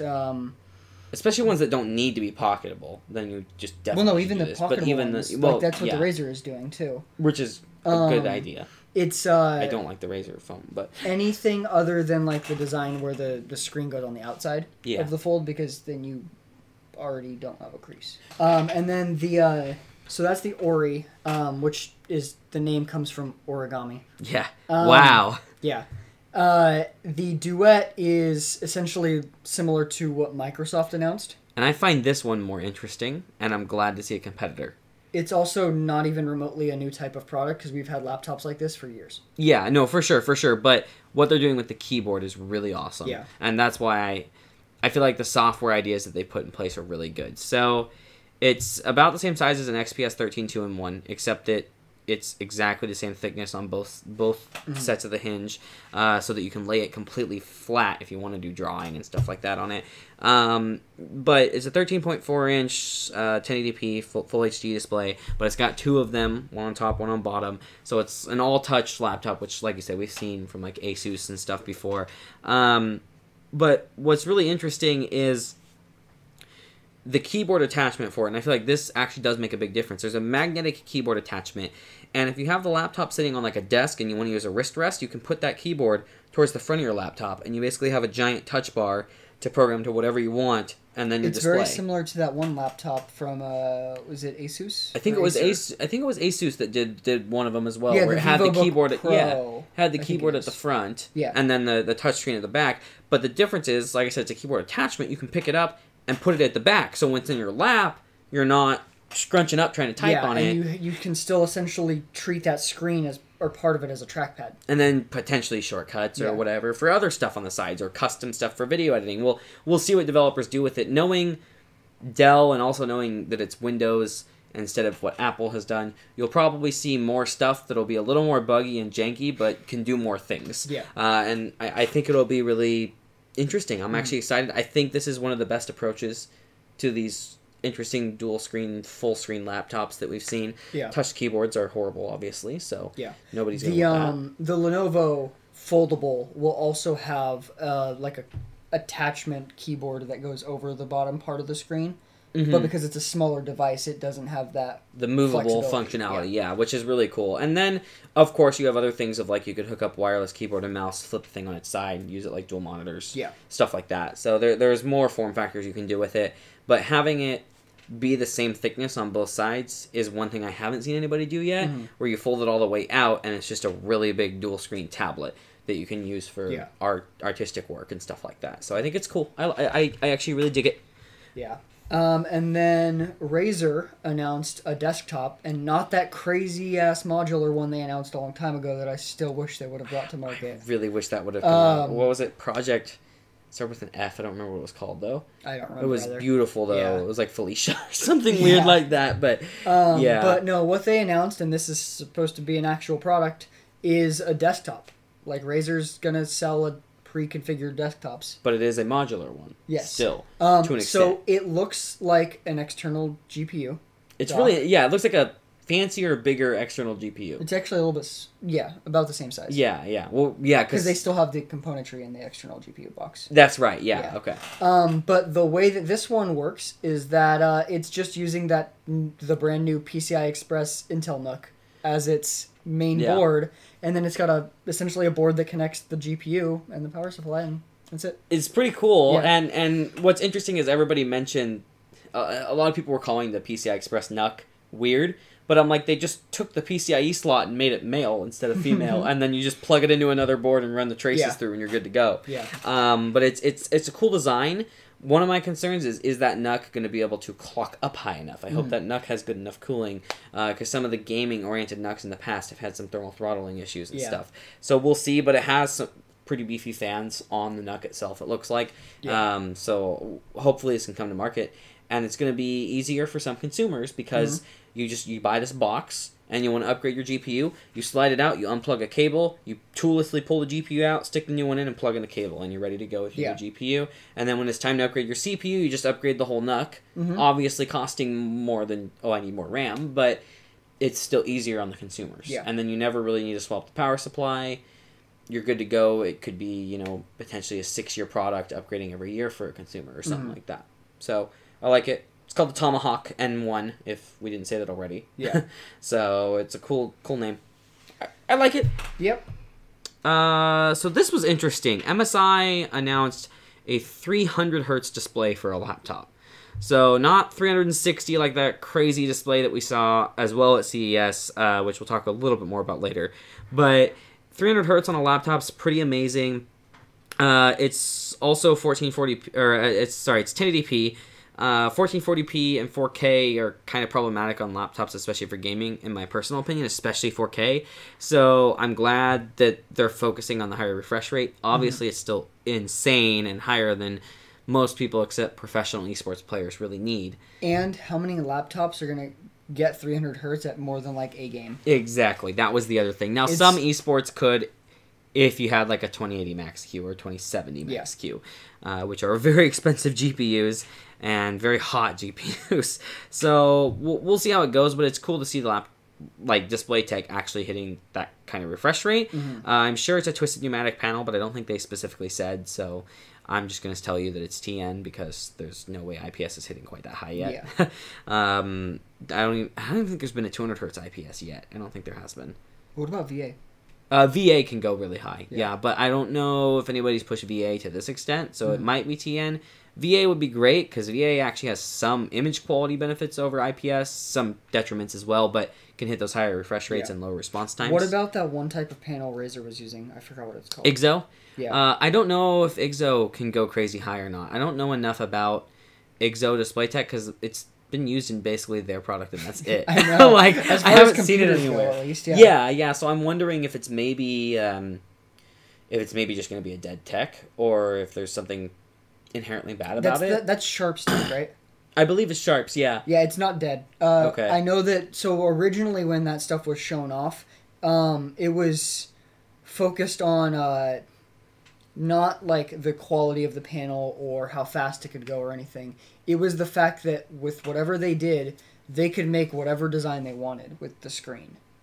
Oh, I remember that. Yeah, so they were showing off, unique screens for cars. Right. Nintendo even partnered with them, and we've never seen the fruition of that. But for potentially maybe a future Switch or something that has some crazy panel. That would be, yeah, okay. I remember when Sharp first started talking about a new panel tech, that was the hype, was the crazy shapes it could do. Yeah, okay. But but maybe IGZO can't go crazy high, so maybe we're gonna start seeing those. I have to imagine that it can't, because I don't think Razer is using IGZO that much. Yeah, they would probably continue if it could. They might have even tried to do it in more mobile type devices and stuff too. So I don't know, but 300 hertz. It's going to be on the MSI GS66 Stealth and the GE66 Raider. We'll see how the Stealth goes, because that's not going to have that high end of a GPU, I don't think. So it may be a little less useful on it. But of course, the higher the refresh rate, you also have response time benefits. So there's some good stuff. So now, speaking of monitors, I mentioned the 360 hertz one, which you probably saw in a headline somewhere. But ROG Swift released a 360 hertz display. It's designed for professional esports. It is not something that they're claiming is going to be widely available to consumers. It will be available to consumers in theory, but they're taking a 240 hertz panel and finding the best binned ones, because yes, that's how panels work as well, is you find the best binned ones, and then they're able to clock them up to this 360 hertz range. Now, there'll probably be a 240 hertz version available that a lot of people will be able to clock up to maybe 280 or 300 or something like that, doing overclocking.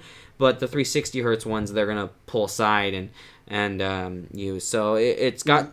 Likely it's going to be, my guess is that Asus sponsors some esports events and supplies the panels, and that's these.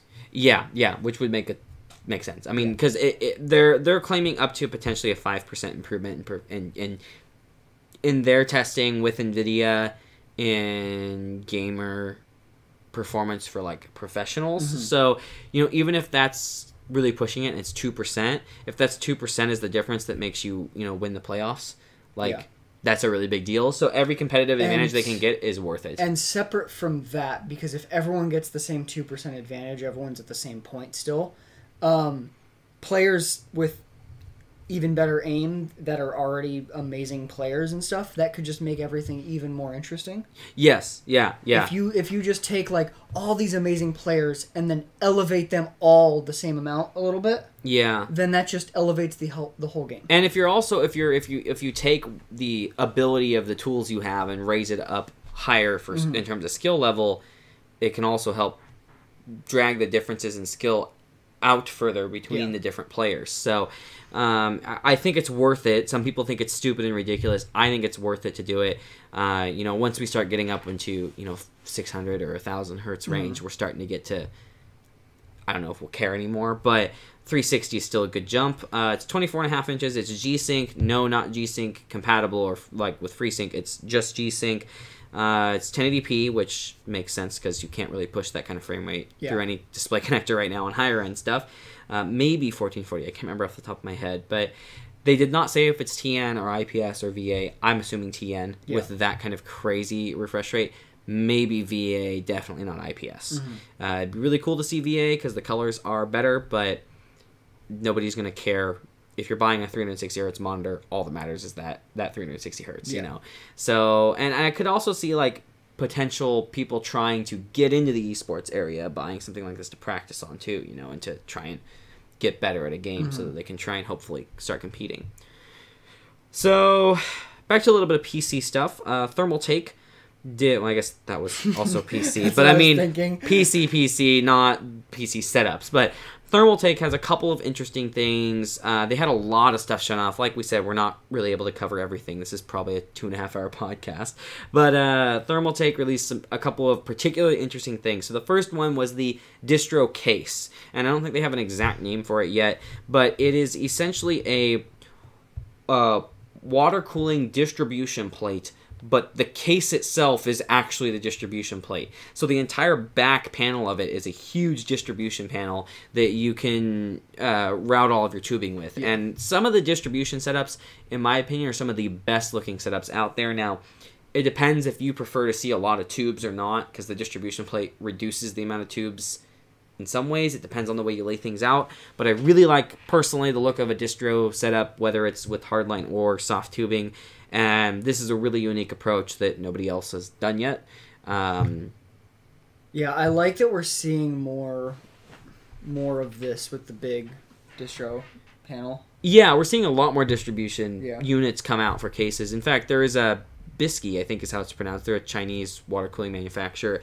Does make a distro for my case, and it's like, it's not obviously the whole backside of the case, because this is actually the structural component of the case, which nobody's done yet. But big distros are really cool. And I also want to say, Thermaltake, thank you for not showing off a bunch of stolen stuff this year. Yeah. This is a really unique design on your own, and I appreciate it. Yes, I'm still mad about the Case Labs thing.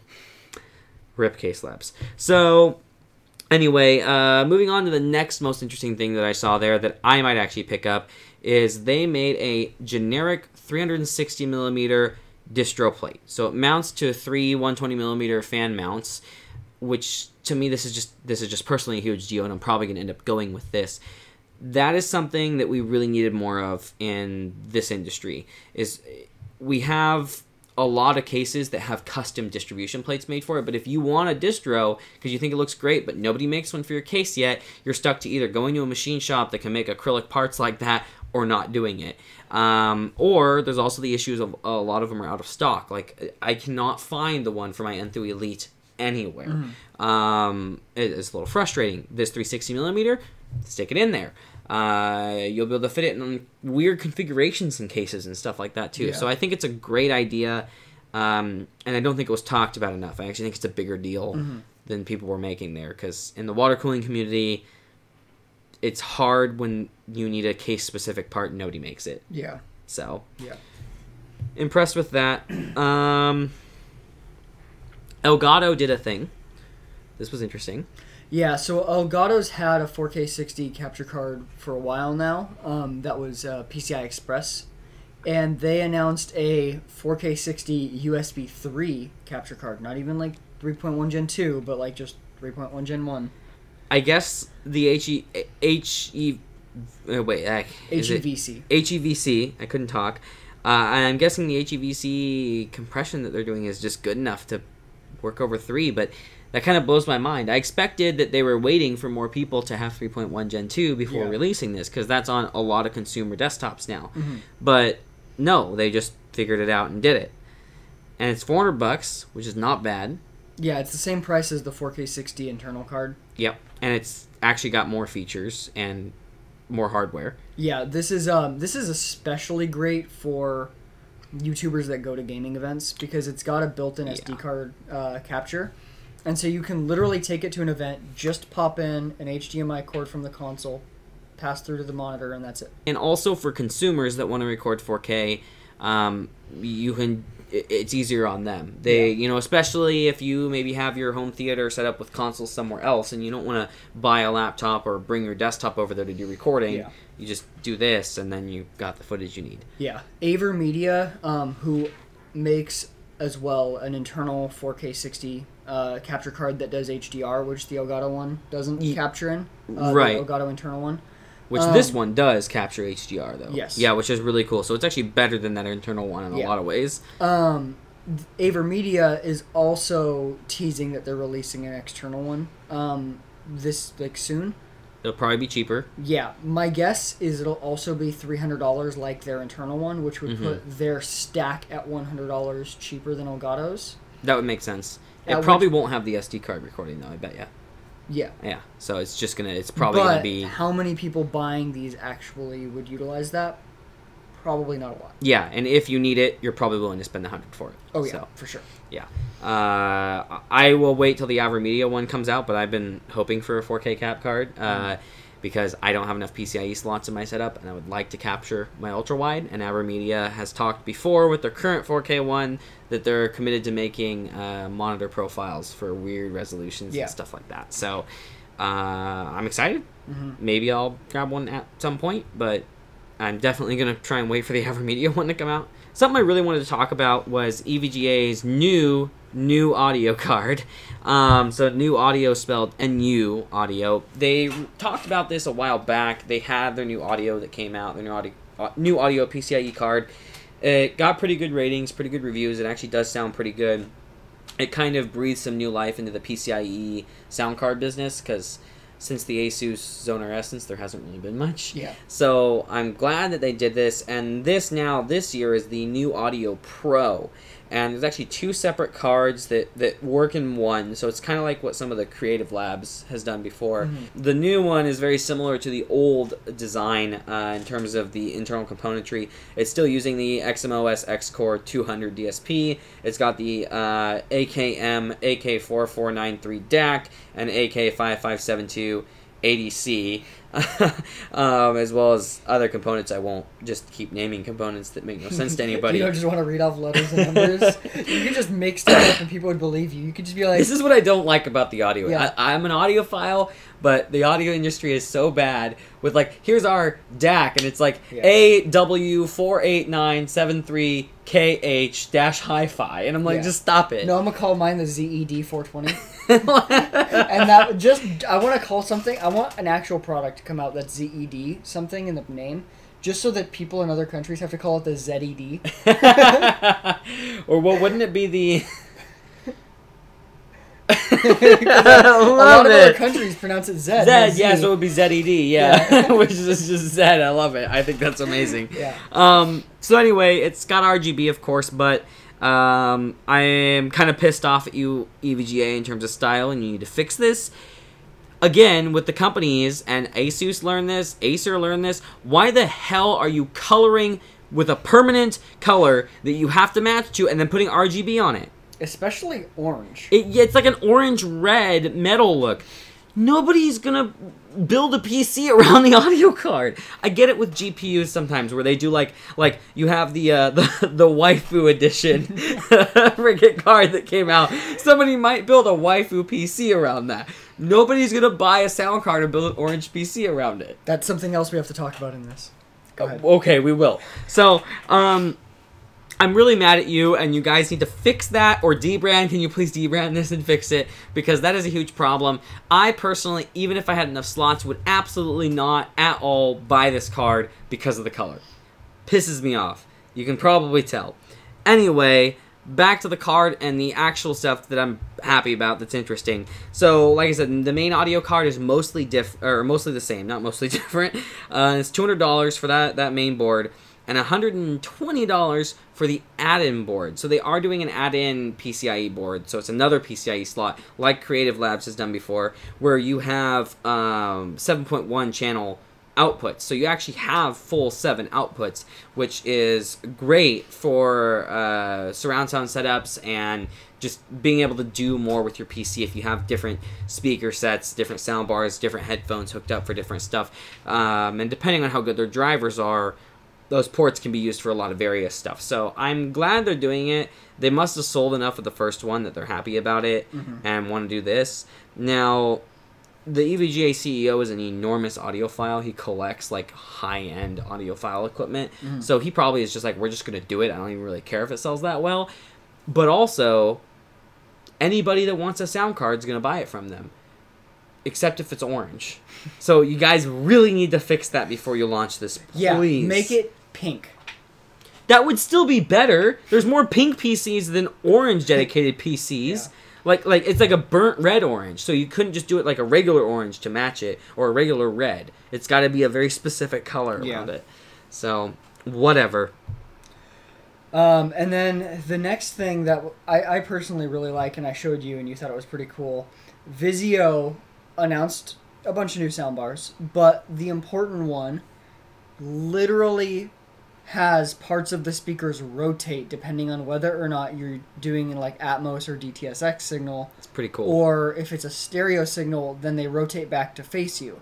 so that you're always utilizing the speakers to their maximum ability, really. Yeah, which is a good design. So for those of you who don't know, the difference between regular like 5.1 or 7.1 channel surround sound or Dolby Atmos and DTSX is it is a I like to explain it this way, is it's like a spherical 3D space mapping of sound. So you basically have an orb of sound around you, and you choose where in that sphere, not just on the plane out of the sphere, but the actual anywhere inside that sphere where the audio is supposed to come from. And one of the ways that one of the big things that makes Dolby Atmos different, in order to make it work correctly, is having elevation speakers. So you have a height aspect to it so that it's able to manipulate your ears that way, so you're not just having directional, and that makes just an absolutely enormous difference. And one of the workarounds for that, because just mounting speakers up high can be expensive, you have to get special elevation ones that have the right angle for aiming down low. You have up-firing speakers that are designed to reflect the audio off of the ceiling onto you. Now, they have been shown to not sound as good as actually mounting real speakers, but that's expected. Just like soundbar surround sound doesn't sound as good as real surround sound. But sounds better than no surround sound. Exactly. And doing this is actually really cool because some of those speakers that have the up-firing drivers don't sound as good when you're doing just stereo, if you're just listening to music, especially if it doesn't intelligently disable those up-firing drivers. Then you can end up with a situation where you have the up-firing drivers making stuff sound weird because you have forward-firing and up-firing drivers shooting the same thing.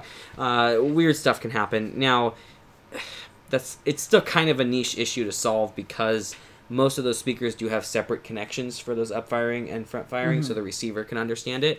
But I still like to see this because better surround sound out of a soundbar is a big deal. Most home theaters, I feel like, people will go spend $1,500 on a TV and their audio is just trash and they're not getting the full experience. It's half the experience. Yeah, and I think that stuff like this is really going to go a long way in getting people to adopt Atmos. I think so. They'll understand what it's like, and it is a really good technology. I have 4-channel surround sound here, and Atmos can do some amazing stuff with it, even without having elevation speakers, which I still want to add at some point. But I'm amazed at how well it can make something sound like it's above me, even with just these 4. They're really good at manipulating your ears that way. I also think that, especially for getting people to adopt Atmos, one of the things that this could be really good for is a demo station at a store.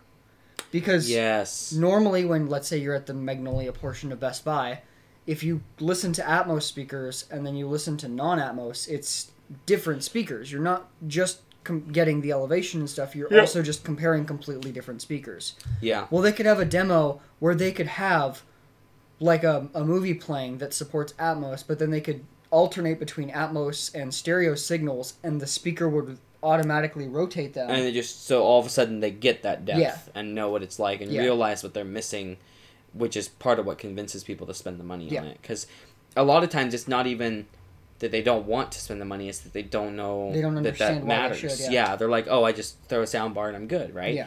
And so it could even potentially help sell Dolby Atmos surround sound setups instead, but that's good for Dolby and potentially Vizio someday as they release more stuff, which a lot of their sound bars, including this one, I believe, come with the rear speakers too, so that you still get that rear effect, because you can't really manipulate that well. I've heard some sound bars from Bose that do an okay job, but usually those sound bars are like not 8 feet, but like 5 feet long. Or they're enormous, very expensive. and usually very expensive. So this is cool. That we want to jump into really quick is Bluetooth LE audio, which stands for low energy. So it's just like Bluetooth low energy. This is the audio portion of it, which we've haven't really heard too much about in the rumor area, but I'm really excited for it personally. Although I just bought Sennheiser Momentum Wireless, and now a new standard's coming out. Yeah, but what about those $1,000 Bluetooth I'm earbuds? not planning to buy those, but anyway, so there's a few things here, obviously audio focused. So one of the first main things is going to be power efficiency. So it probably will reduce latency a little bit more, but they haven't really emphasized that specifically. But it's going to reduce power because it's going to standardize the transmission to two earbuds at the same time instead of trying to transmit to one and have that transmit across to the other. Yeah, which is one of the things that the AirPods have handled really well because they've done a great job. Yeah, can just change their OS to make it work. Exactly. So it's been proven good, and there's some other Bluetooth ones that try to do it. Sometimes there's a little bit of quirks with them and stuff, but this standardizes that, which is really, really nice. And then the other biggest thing is that they have the new LC3 codec.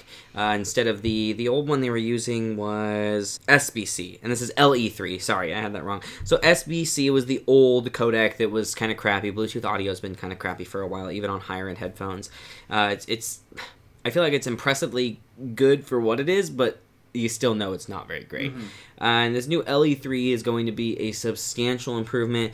Now, you can't exactly claim audio quality this way, but the idea is basically 3 times the improvement for the same bit rate. So there was some testing that was done by AnandTech, and it was in a noisy environment, so it was obviously not the best testing environment, but they said that they weren't really able to not tell the obvious difference between the two codecs going back and forth on the same pair of headphones until the SBC older codec hit over 3 times the bit rate. And then they weren't able to be like, which one's which. They couldn't pick it. Maybe you'd have to go even a little higher if you were in a quiet environment, but the point is it is a great improvement in audio quality and allows lower bit rate, which also saves energy. So it's a great way to do it. And then there's some other stuff with it about being able to broadcast to a large number of devices. So potentially, like an example they use is like museums, where you could go with 20 people looking at a thing and press a button and it's broadcasting to your Bluetooth headphones, which would be really interesting. You know what's going to be really nice about that feature? You could airdrop somebody a nasty picture and then talk to them. No, specifically involving a lot of people. Security issues galore. Yes. A Bluetooth stack that's going to connect to 50 or 100 phones at the same time. It's going to be a problem. Let's do it. I'm going to become a hacker. The guy with the Kali Linux is going to walk in there, sit down on his laptop, and just grab everything. Yeah. It's going to be great. I would love it if we could put her on the table. And call it Podcast with Amber. Podcast with Amber. Doggo just came in. Alrighty, so now what's the Sony Vision S concept car? You know more about this than me. You saw it though, right? I saw it. It's very interesting. Does it look like it's actually going to be a good competitor in your opinion if it comes to market? It's not coming to market. Like ever? Have they officially said that? It wasn't even built by Sony. It was designed by Sony, and it uses a lot of Sony hardware, but they partnered with people to show off essentially their tech. Okay, I see. So it's not designed to actually come to market. No, this was designed to be Sony showing off how they want to do stuff in cars, but in an actual car instead of just in a frame. Okay, okay. So essentially what it sounds like is they probably utilize some other companies' like standard design, like just like how Tesla uses or tried to use the same like frame for the S and X.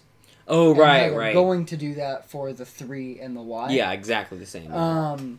And so they probably just took that. Sony then designed the car. It looks really good. It's like a kind of a mix of like Tesla and Porsche. It is nice looking. It really reminds me of a Model S, but not like a copy. Not like it reminds me in a bad way of like, oh wow, they ripped that off. But like, it looks like a high tech electric car. Yeah, and it's cool too. Like they do some things that are very similar to the Model S, like the handles that are in the car. But what they do is, and I feel like this would probably be better for longevity. Mm-hmm. So Teslas that slides out, multiple motors and the way that they do it on this is it just folds up a little bit. Yeah, so I think that is probably a much smaller range of motion on a motorized hinge, so it's going to wear out slower. I think it's going to be better long term. But yeah, it was essentially Sony wanted to show off their LiDAR because apparently Sony makes solid state LiDAR, which I didn't even know. I didn't know that either. And then showing off how they think that people can utilize cameras in cars.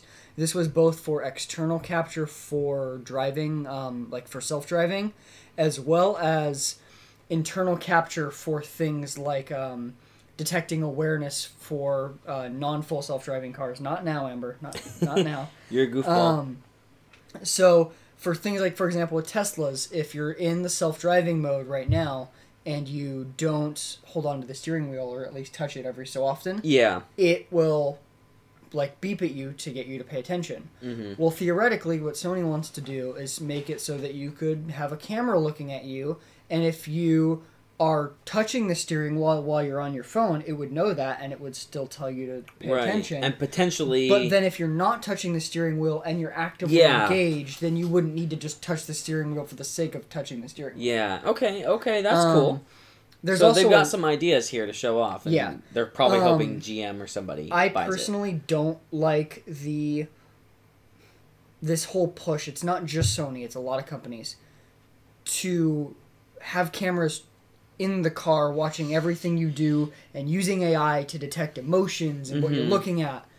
Like, if I have a self-driving car, the thing that I want is for the car to handle the driving and for me to just be able to do whatever I want.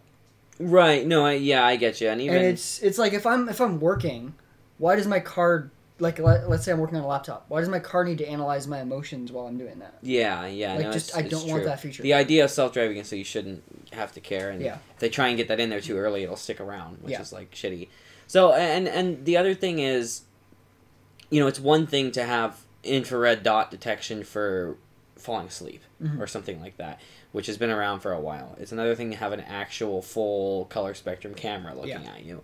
So, yeah, I don't know. It bugs me a bit, but what I was saying about potentially GM or somebody else attempting to buy tech like this is apparently General Motors is reviving the Hummer brand with an electric pickup truck. I haven't really seen any concept images or anything yet. I don't think they have anything out yet, but they've basically said that they are reviving that brand, which is kind of interesting. We'll see how it goes, because Hummer, except for the original military Hummer that still exists, was terrible. Yeah. Now, question for you. What's more interesting? The fact that that's coming back, or that Toyota's making a smart city? Probably that Toyota's making a smart city. Yeah, I would go with that one. Like, it's really what weird time for car manufacturers. I don't even... Dude, GM is bringing back an environmentally killing car so that they can make a profit off of people that want to save the environment. Yeah. And Toyota's making a city now. I don't know. And then Samsung builds tanks. And arm robots to help you cook. Yep, and buildings. And balls. And ships. Yeah. And clothes and a city. And these companies are rinks. getting weird. Samsung bought an ice rink in a town in Texas to help win patent lawsuits. They're just so weird. They're so weird.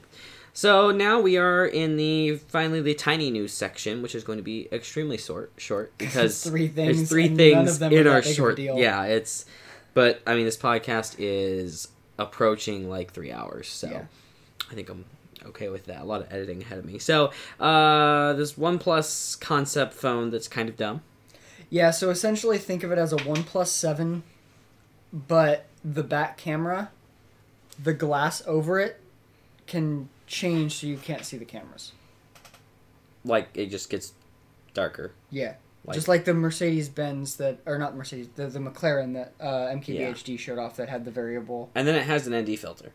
It because of the fact that it can darken, it can be an ND filter, but not a variable ND filter. It's got one specific stop. And I almost feel like they could have done something to make it so that they could have had a variable filter, because it does fade over time. It changes color or changes brightness over time. Yeah. It's not instant. So if they could somehow put a resistor to keep it. My guess is it's the size of the electrical components needed to do that. Yeah, that could be. So, because that would make it then maybe a little bit of a useful feature, because ND filters are a huge deal. Yeah. And phones shoot lots of pictures outdoors, so it makes sense for a phone. But I just personally like the ND filters, like, kind of cool. Yeah. Other than that, I really do not care. OnePlus seems to think it'll help with the multi-camera arrays.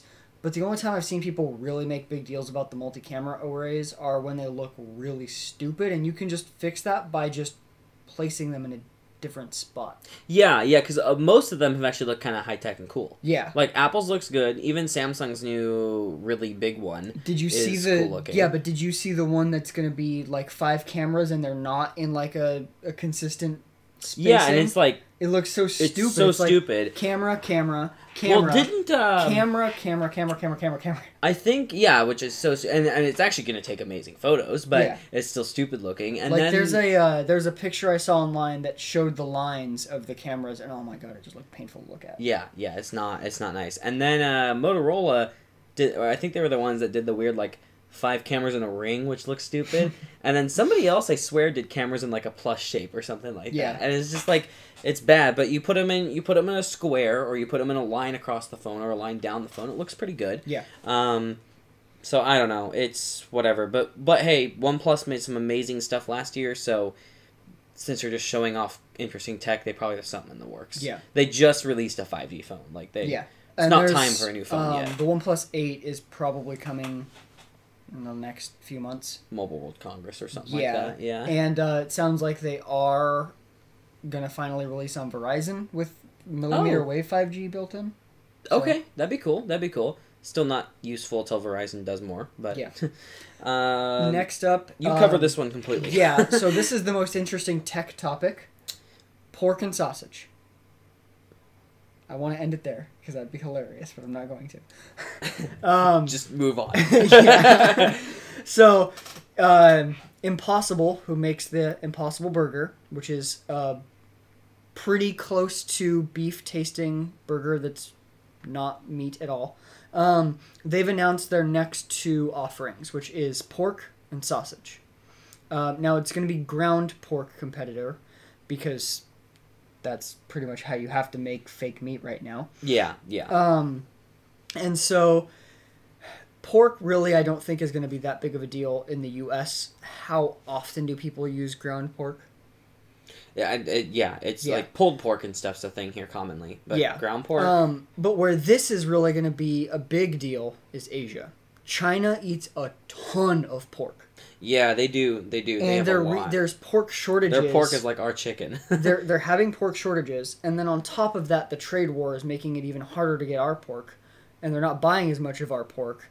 And so if they can buy this, which isn't under meat tariffs because it's not meat. Yeah, right. It might be a good way for Impossible to gain a lot of customers fast. It would also be very effective right now, just in general, at getting people to adopt meat alternatives, because if you need the alternative to just get that taste, then when you finally have access to the meat again, you don't care as much because you've gotten used to the slight differences. Yeah, right, for sure. And I mean, like, it's similar enough. Yeah. I mean, when I tried Impossible, what was it? You brought me something once that I tried. I don't remember what it was. Unless it was, I think it was just a burger. Yeah. Yeah, and I was really impressed. And I'm pretty sure that was the 1.0, which wasn't even That was good. the 1.0, correct. Yeah, and I was like, and the thing is, even with the slight noticeable differences, it's still good. To me, like the way that I describe it to people is that it tastes like a different type of cow meat. So it's like, you have like your normal beef, and then you have like bison. These different types of bovine creatures that the meat tastes a little bit different. This kind of just tastes like another slight difference, like a different that. fork of that same species. Yeah.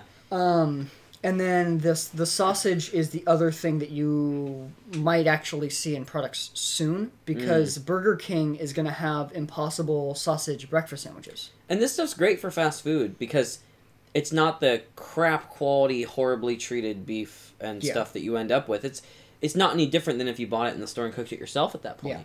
Yeah. I mean, other than other ingredients and being a mushy burger, but the meat itself is not this low quality, badly sourced meat that's potentially got problems. It's really good. And one thing I noticed from having had quite a few Impossible patties and Beyond patties is that one of the things that Impossible does so much better that's important is I feel like the Impossible stuff takes on the taste differences based on how you cook it more.